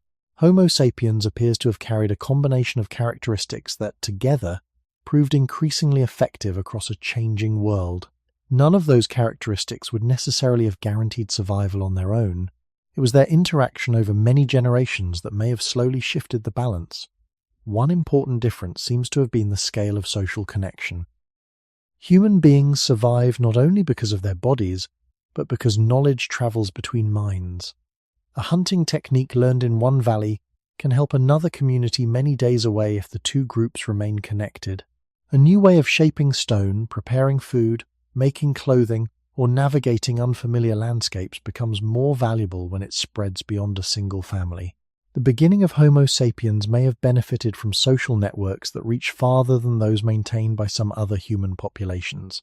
These wider connections would have allowed useful ideas to move across large regions instead of remaining isolated within small communities. Such movement becomes especially valuable during environmental instability. When drought affects one region, neighboring communities may still possess resources or information that increase the chances of survival. Another difference may have been mobility itself. Homo sapiens eventually occupied an extraordinary variety of environments, from African savannas and tropical forests to Eurasian grasslands, mountain regions, deserts, islands, and cold northern landscapes. This remarkable expansion did not happen because every individual possessed extraordinary abilities. It happened because populations gradually accumulated practical knowledge about unfamiliar environments and continued modifying their behavior as conditions changed. Adaptability became a collective achievement rather than an individual talent. Every generation inherited not only genes but also an expanding body of cultural experience. That cultural flexibility may have allowed Homo sapiens to respond more effectively when climates shifted, coastlines changed, or animal populations moved into new territories. Demography also matters. A larger population has advantages that are often invisible at first glance. More people generally mean more potential mates, greater genetic diversity, more opportunities for innovation, and a stronger ability to recover after local disasters. Small populations, even highly capable ones, remain vulnerable to accidents. A severe winter, disease outbreak, prolonged food shortage, or repeated loss of children can reduce their numbers below the level needed for long-term stability. Archaeological evidence suggests that some ancient human populations, including Neanderthals, may often have existed in relatively small and scattered groups. Homo sapiens, through expanding networks and growing numbers, may gradually have become more resilient to the same environmental pressures. None of this requires imagining direct superiority. A larger network is not proof of greater intelligence. A growing population is not proof of greater worth.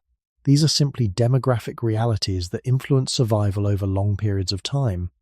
Contact between populations likely added further complexity. Homo sapiens did not always replace neighboring groups immediately. As genetic evidence demonstrates, interbreeding occurred with both Neanderthals and Denisovans. Some communities may have been absorbed rather than violently eliminated. Others may have gradually disappeared as their descendants became integrated into larger Homo sapiens populations. Still others may have vanished independently because environmental pressures reduced already small populations beyond recovery. The lost human world before Homo sapiens took over therefore seems less like a battlefield with one final victor and more like a vast landscape undergoing continuous change.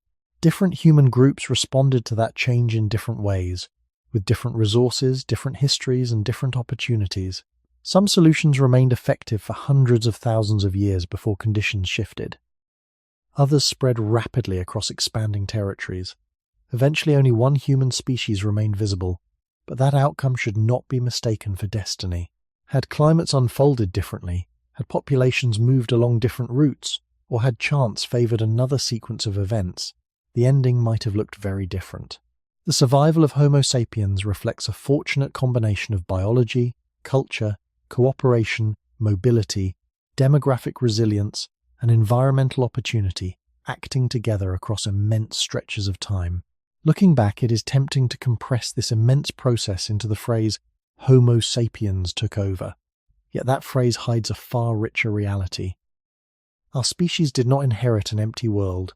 We inherited a world already inhabited by other humans, learned alongside them, sometimes lived beside them, sometimes formed families with them, and gradually became the final branch still standing after countless generations of shared history. In that sense, Homo sapiens did not simply replace another humanity. We became the last chapter of a much longer human story whose earlier chapters still survive in the ground beneath us and in quieter ways within ourselves. When we look back across the immense span of human evolution, it is easy to imagine extinction as something sudden. We picture a final battle, a single disaster, or one terrible winter that ends an entire people forever. Yet the disappearance of most ancient human populations was probably much quieter than that. It may have happened so slowly that no individual living through it ever realized they belonged to one of the last generations of their kind. A child born into a small valley would simply see parents, grandparents, familiar hunting grounds, changing seasons, and the ordinary rhythm of daily survival. They would not know that hundreds or thousands of years later, no one with their exact ancestry would remain as a separate human population. This quiet fading is one of the deepest ideas behind the lost human world before Homo sapiens took over. Human history did not narrow from many species to one in a single moment. It narrowed gradually through countless small changes that accumulated across generations. Climate was one of the most persistent forces shaping that process. Throughout the later Pleistocene, temperatures did not remain stable for long periods. Cold phases gave way to warmer intervals, only for cold to return again. Ice sheets advanced and retreated. Grasslands expanded across some regions before forests slowly reclaimed them. Rivers changed their courses. Lakes appeared and disappeared. Sea levels rose and fell, exposing land bridges during colder periods before drowning them beneath the sea as the climate warmed. None of these events occurred to challenge humanity specifically. They were part of the Earth's own natural rhythms. Yet every shift altered the landscapes on which ancient humans depended. Animals changed their migration routes. Some species became more abundant while others declined. Familiar plants disappeared from certain regions and appeared elsewhere. Shelters that had once overlooked productive hunting grounds might eventually face forests, marshes, or empty valleys. Every environmental change required another adjustment. Some populations adapted successfully, others faced increasing difficulty. The beginning of Homo sapiens unfolded within exactly this restless world.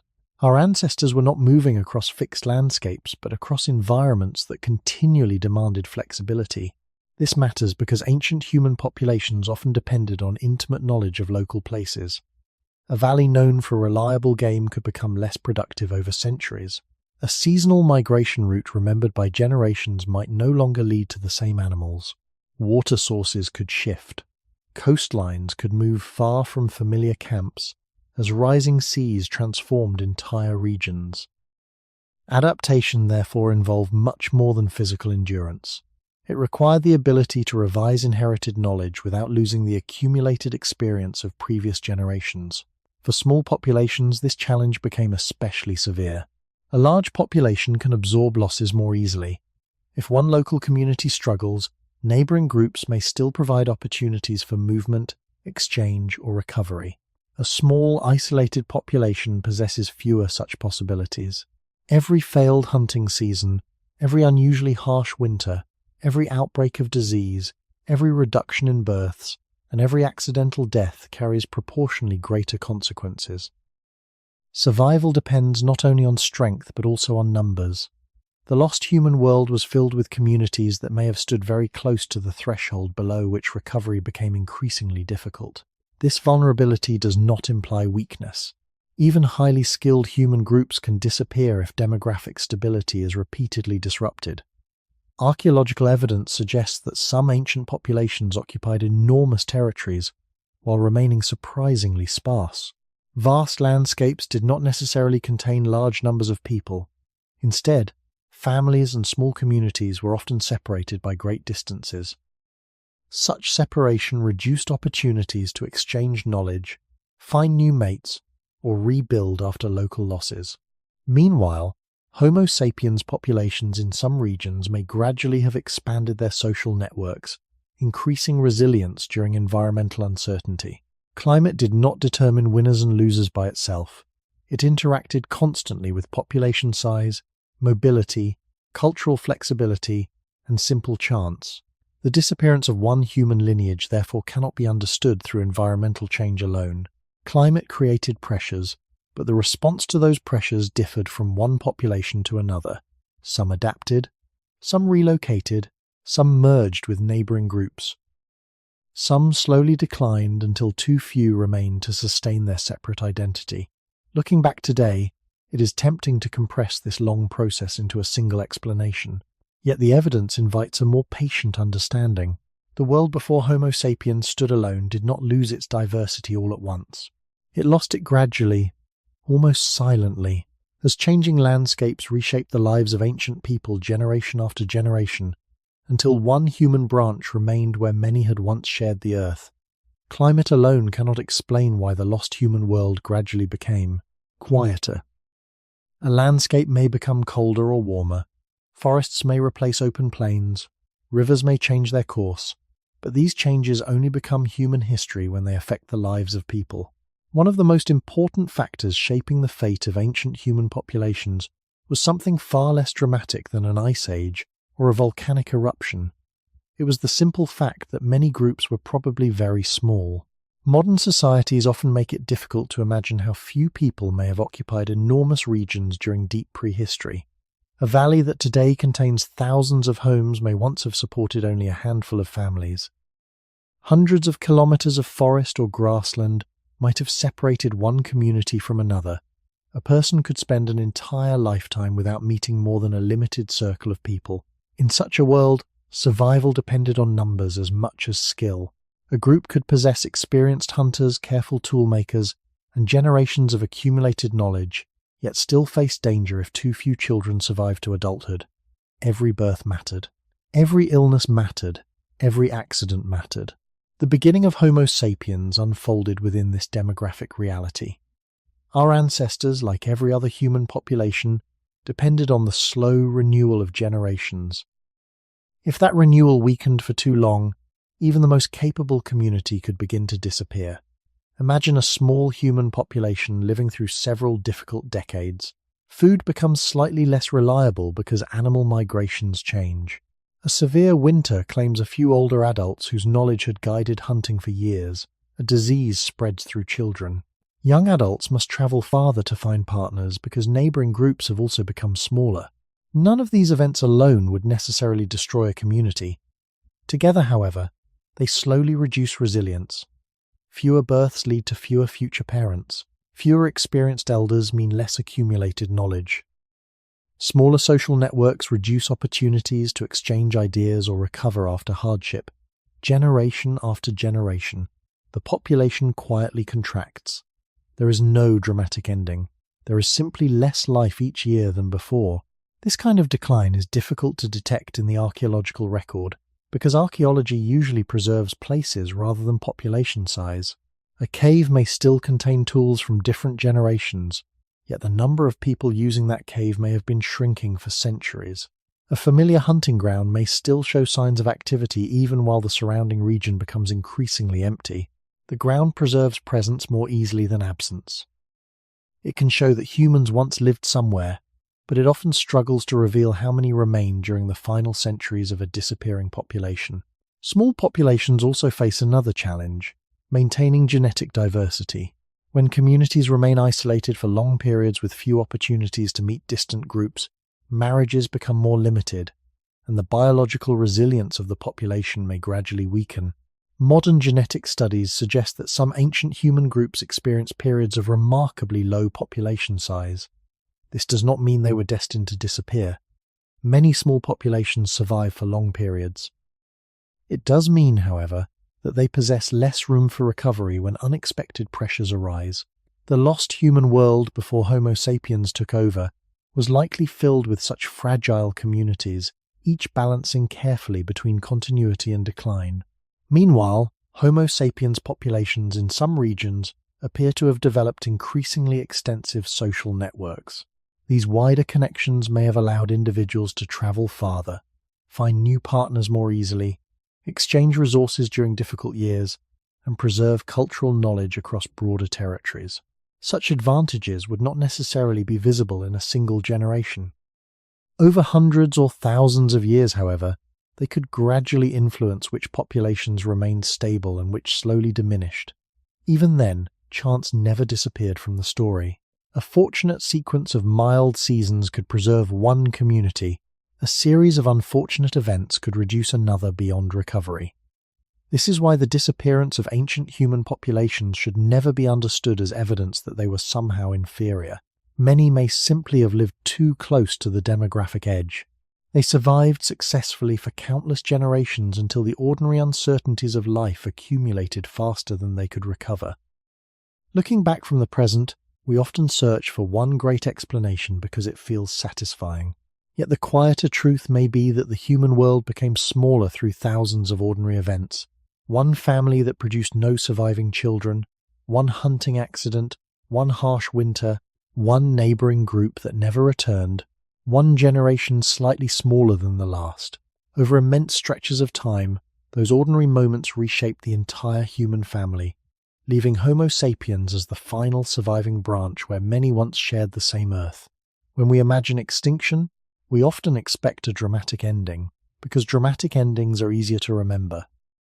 We imagine the final battle, the last campfire, the last individual looking across an empty valley. Yet the history of life, and especially the history of humanity, suggests something quieter. A human population does not vanish the moment its future becomes uncertain. It fades through time. The children of one generation become fewer than the children of the generation before them. Familiar camps are visited less often. Long journeys between neighboring groups become increasingly rare. Skills that once passed easily from elder to child begin to disappear when there are fewer people to teach and fewer young minds to receive them. By the time the final members of a population are born, they would almost certainly have no idea that they represented the closing pages of a human lineage stretching back hundreds of thousands of years. They would simply believe they were living ordinary lives. This quiet process may be the most realistic way to understand how the lost human world before Homo sapiens took over gradually disappeared.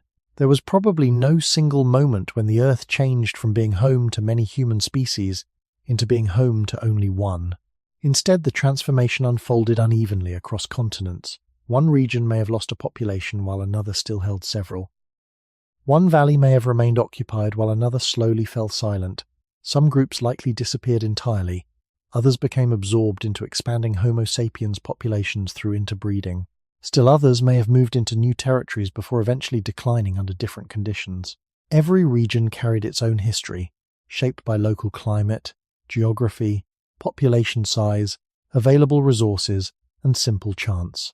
The beginning of Homo sapiens belongs inside this gradual transformation rather than standing outside it.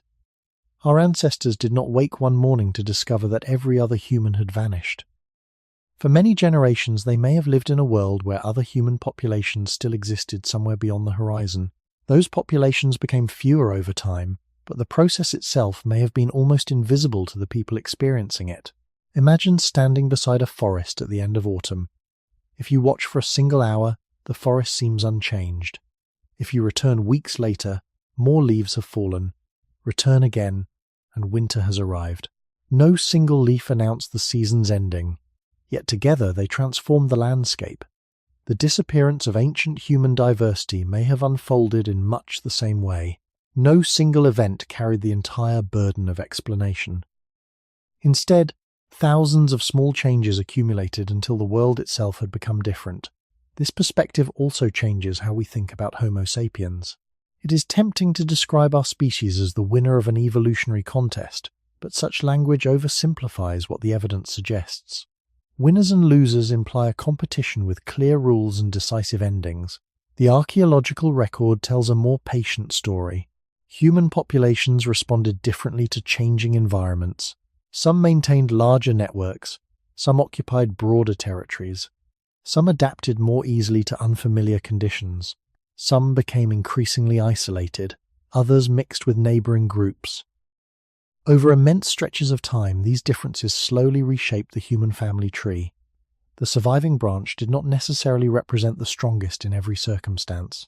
It represented the branch that continued reproducing successfully, while many others gradually ceased to exist as separate populations. That distinction matters because it replaces triumph with continuity.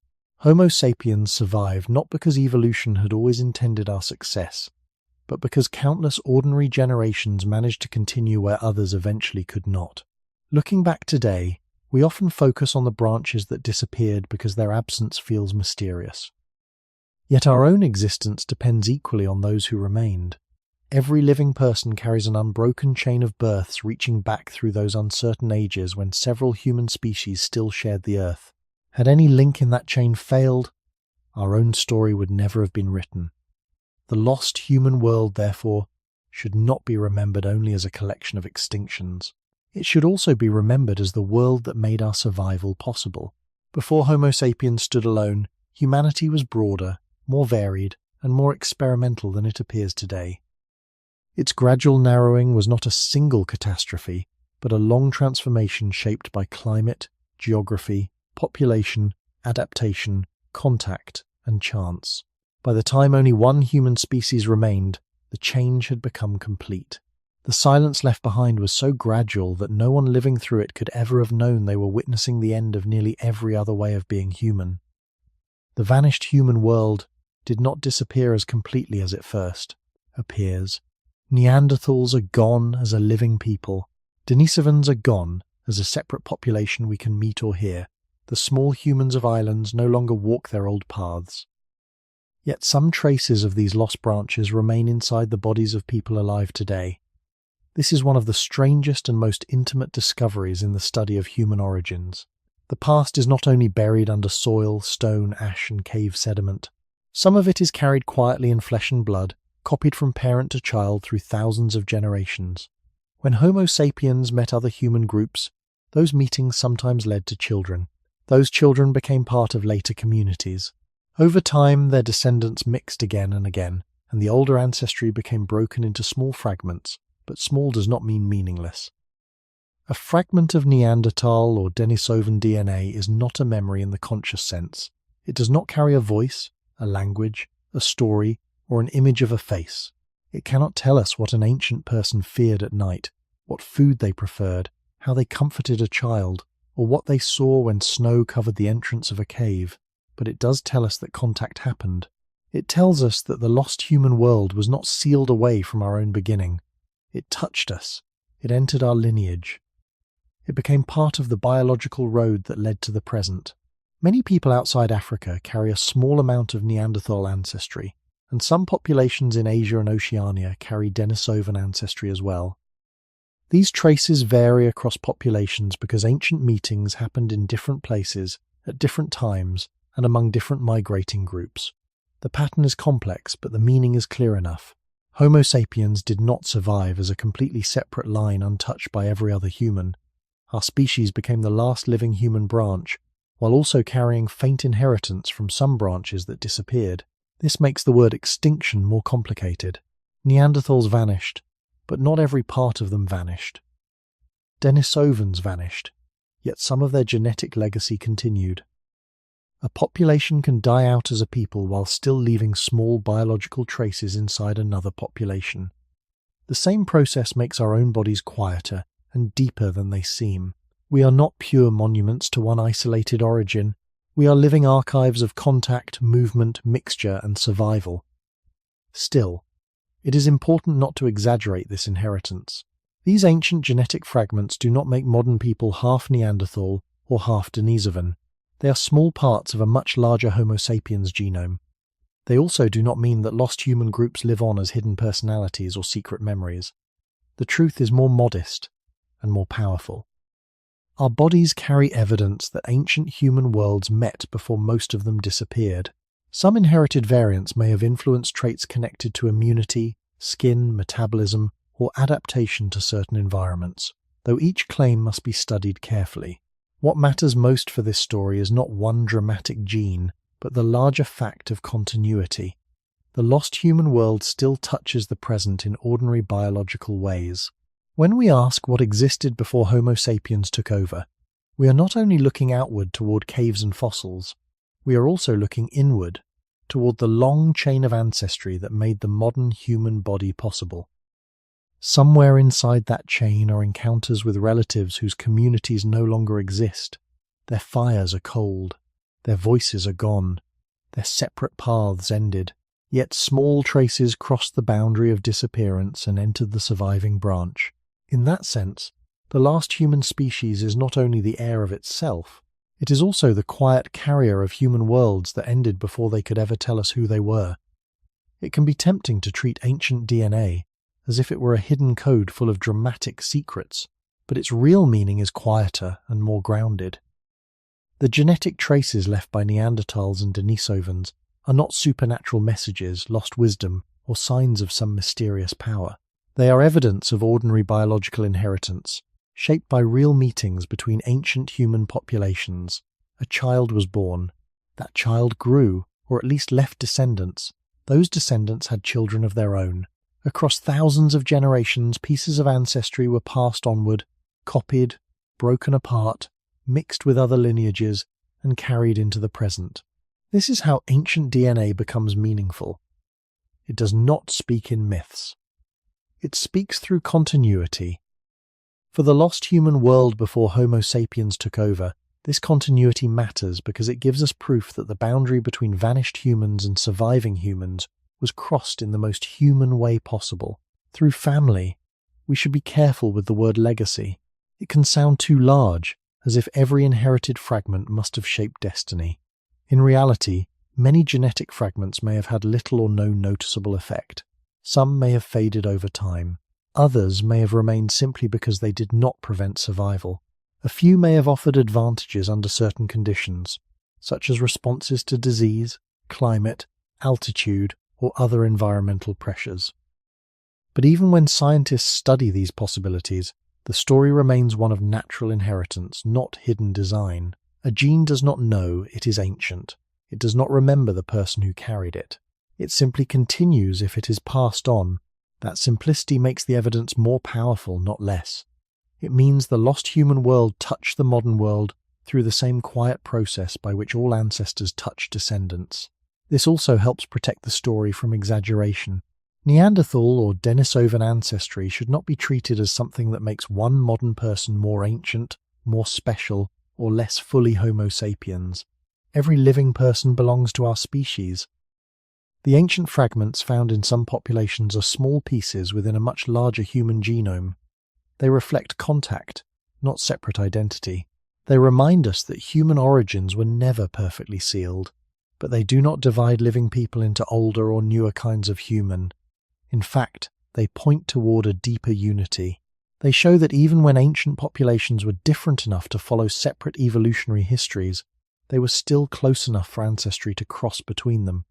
That is a humbling fact. It means the lost world was not made only of strangers. Some of its people became part of us through descendants who survived. The beginning of Homo sapiens therefore becomes less lonely, but also more sorrowful. Less lonely because our branch did not travel through deep time without contact. More sorrowful because the relatives who touched our ancestry are no longer here as separate peoples. Their biological traces remain, while their memories, languages, relationships, and local worlds have disappeared. A genome can preserve ancestry, but it cannot preserve a lullaby, a warning call, a place name, or the face of an elder watching smoke rise in cold air. DNA can show that a meeting happened, but not what that meeting felt like. It can show inheritance, but not memory. That difference is important. It keeps the story honest. Ancient DNA gives us a real connection to vanished humans, but it also reminds us of everything connection cannot recover. The lost human world survives inside us only in fragments, not as a complete return. Still, Even fragments can change how we understand ourselves. They tell us that modern humanity is not a clean ending after total erasure. It is a surviving branch carrying tiny biological echoes from branches that broke away. When we look at the modern human body, we are seeing the result of movement, mixture, loss, and continuity. The evidence is not magical. It is better than magical because it is real. It shows that before Homo sapiens stood alone, the human family touched, crossed, blended, and left traces that no ancient person could have intended, yet every living generation continues to carry forward. To look at the modern human body is to look at a living surface with a very deep past beneath it. Most of that past is not visible. We cannot see ancient migrations in the shape of a hand. We cannot hear vanished languages in a heartbeat. We cannot look at a face and know every population that contributed to the long chain of ancestry behind it. Yet the body carries history in ways that are quieter than memory. Every cell descends from generations that survived long enough to pass life forward. Some of those generations belonged only to Homo sapiens. Some, in certain lineages, were touched by Neanderthal or Denisovan ancestry. This does not make the body mysterious in a supernatural way. It makes it historical.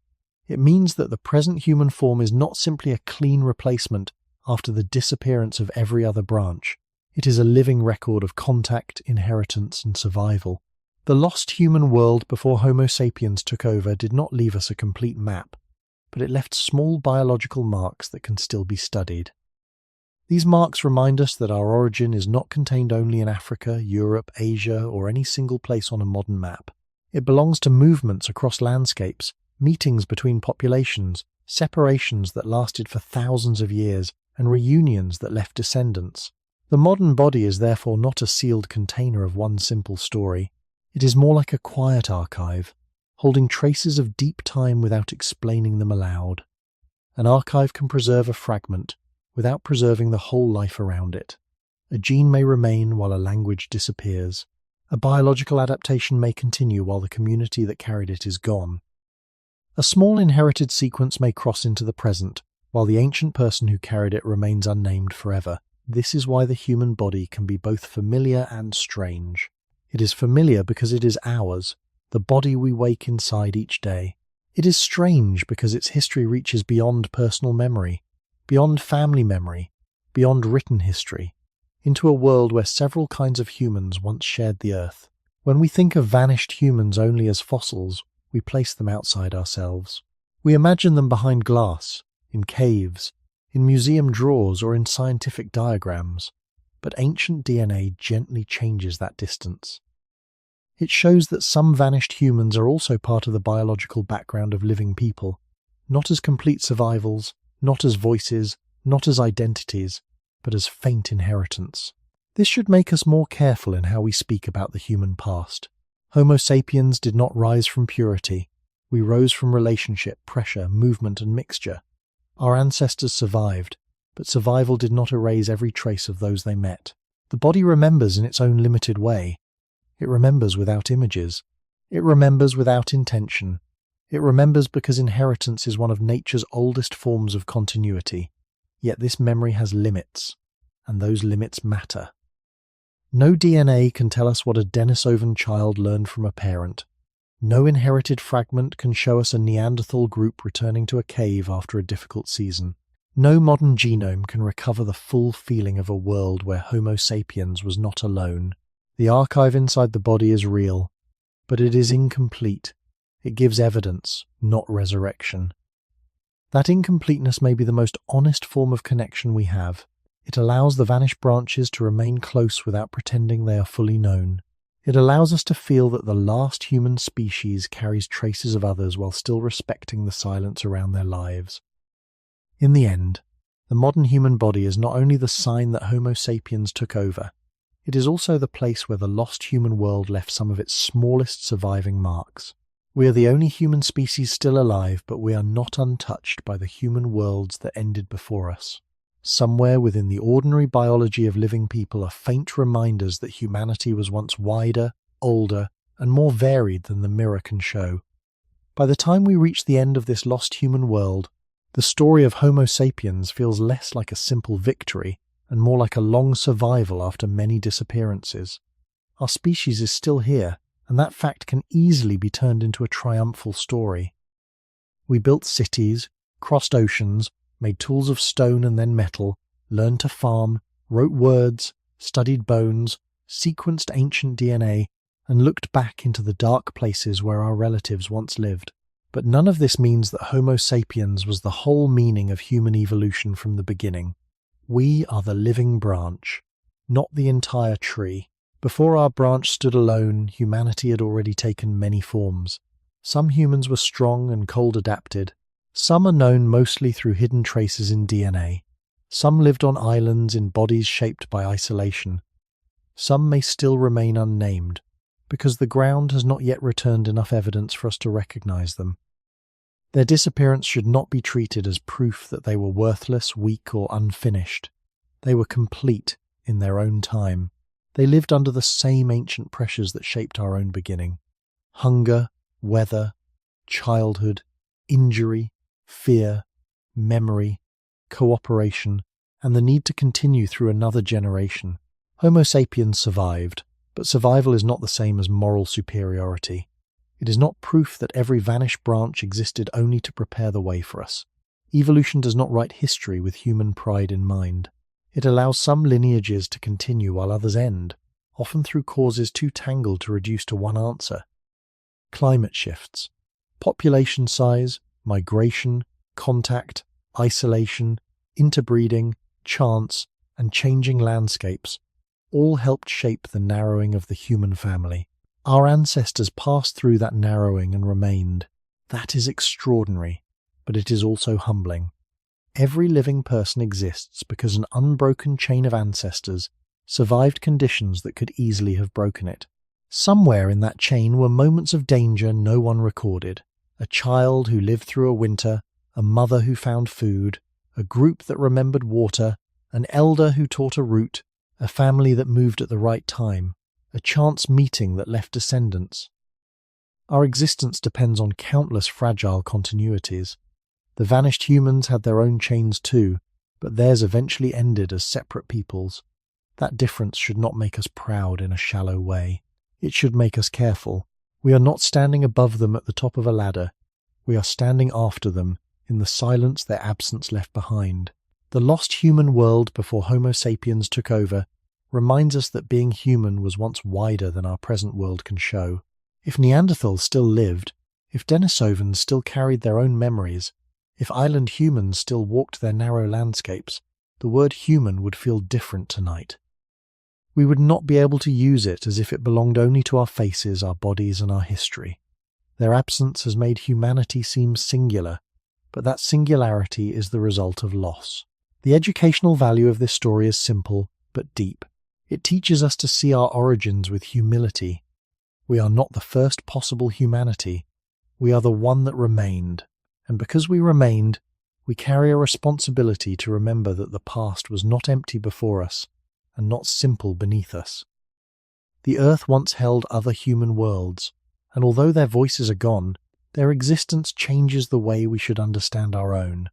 The deeper value of this story is not only that it teaches us about vanished humans, it also teaches us how to think about ourselves with more patience. Modern people often inherit a narrow picture of humanity without noticing it. We see one living human species, one shared body plan, one global civilization made of many cultures, and we assume this is what humanity was always meant to become. But the world before Homo sapiens stood alone tells us something more careful. Humanity was once a field of possibilities, not a single inevitable outcome. Different human groups carried different bodies, different histories, different adaptations, and different relationships with the land. Some lived in cold regions for immense spans of time. Some survived in high or hidden places. Some lived on islands where isolation shaped them in ways that still surprise us. Some are known only because DNA preserved faint evidence that bones did not. When we understand this, our own species becomes less like the center of creation and more like the surviving witness of a much older experiment. That is not a smaller view of Homo sapiens. It is a truer one. It gives our story depth without pretending that we were destined from the beginning to stand alone. This matters because humility is not weakness. Humility is accuracy before time. It allows us to admire human intelligence without turning every other human branch into a failure. It allows us to recognize our achievements while remembering the cost hidden behind them. The world became ours only after it stopped being shared by other kinds of humans. That fact should quiet the easy language of victory. If the past teaches anything, it is that survival depends on relationship. Relationship with climate, with food, with children, with elders, with memory, with strangers, and with the changing ground itself. Homo sapiens survived because countless generations managed those relationships well enough to continue. The vanished humans once did the same in their own worlds, until conditions, numbers, contact, or chance no longer allowed their separate histories to go on. To know this is useful because it changes the way we value life in the present.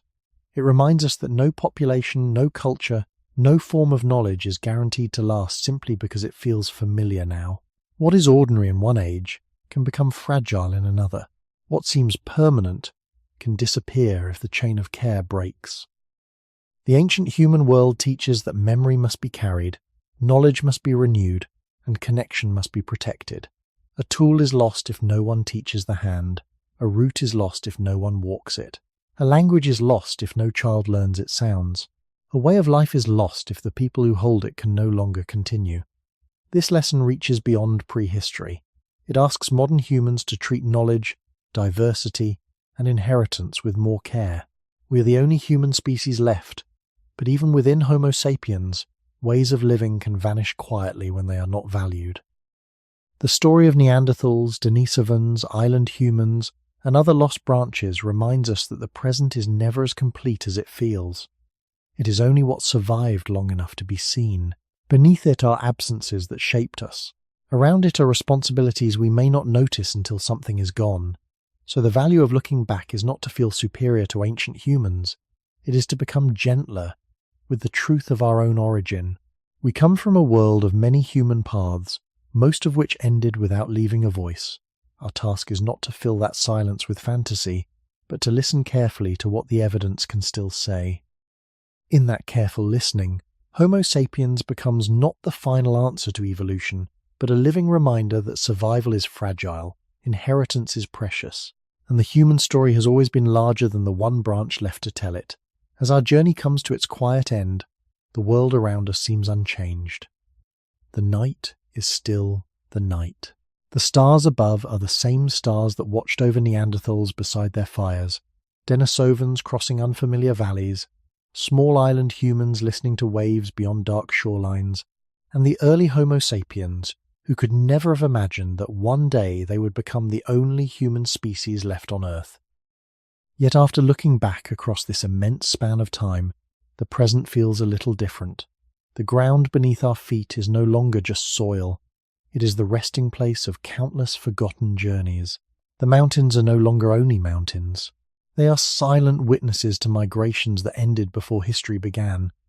The rivers no longer carry only water.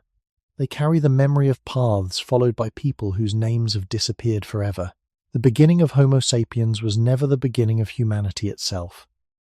It was one chapter within a much older story, a story written not with ink, but with footsteps, campfires, seasons, births, losses, and generations that struggled simply to see another sunrise.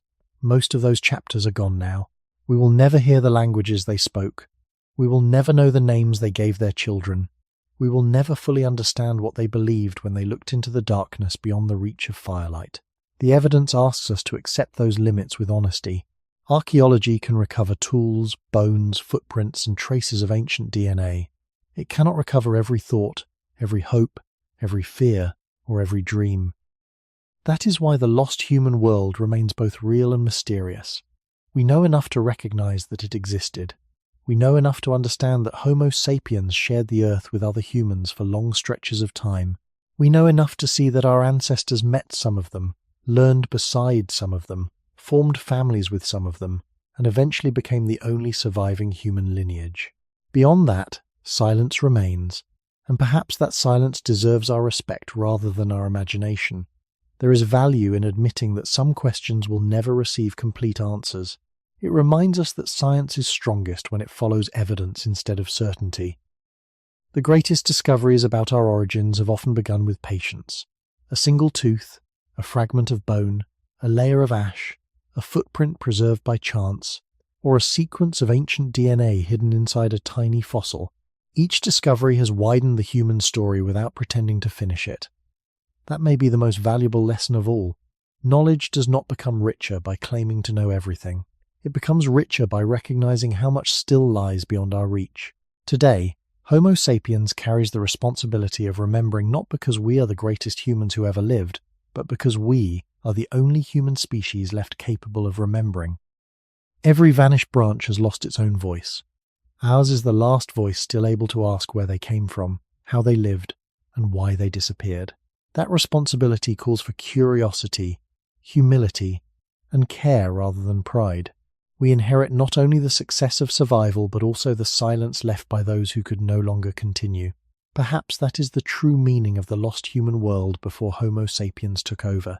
It is not a story about winners and losers. It is a story about how fragile existence has always been, how many different ways there once were to be human, and how extraordinary it is that any human story survived at all. As you leave this ancient world behind and return to your own quiet evening, one gentle question remains.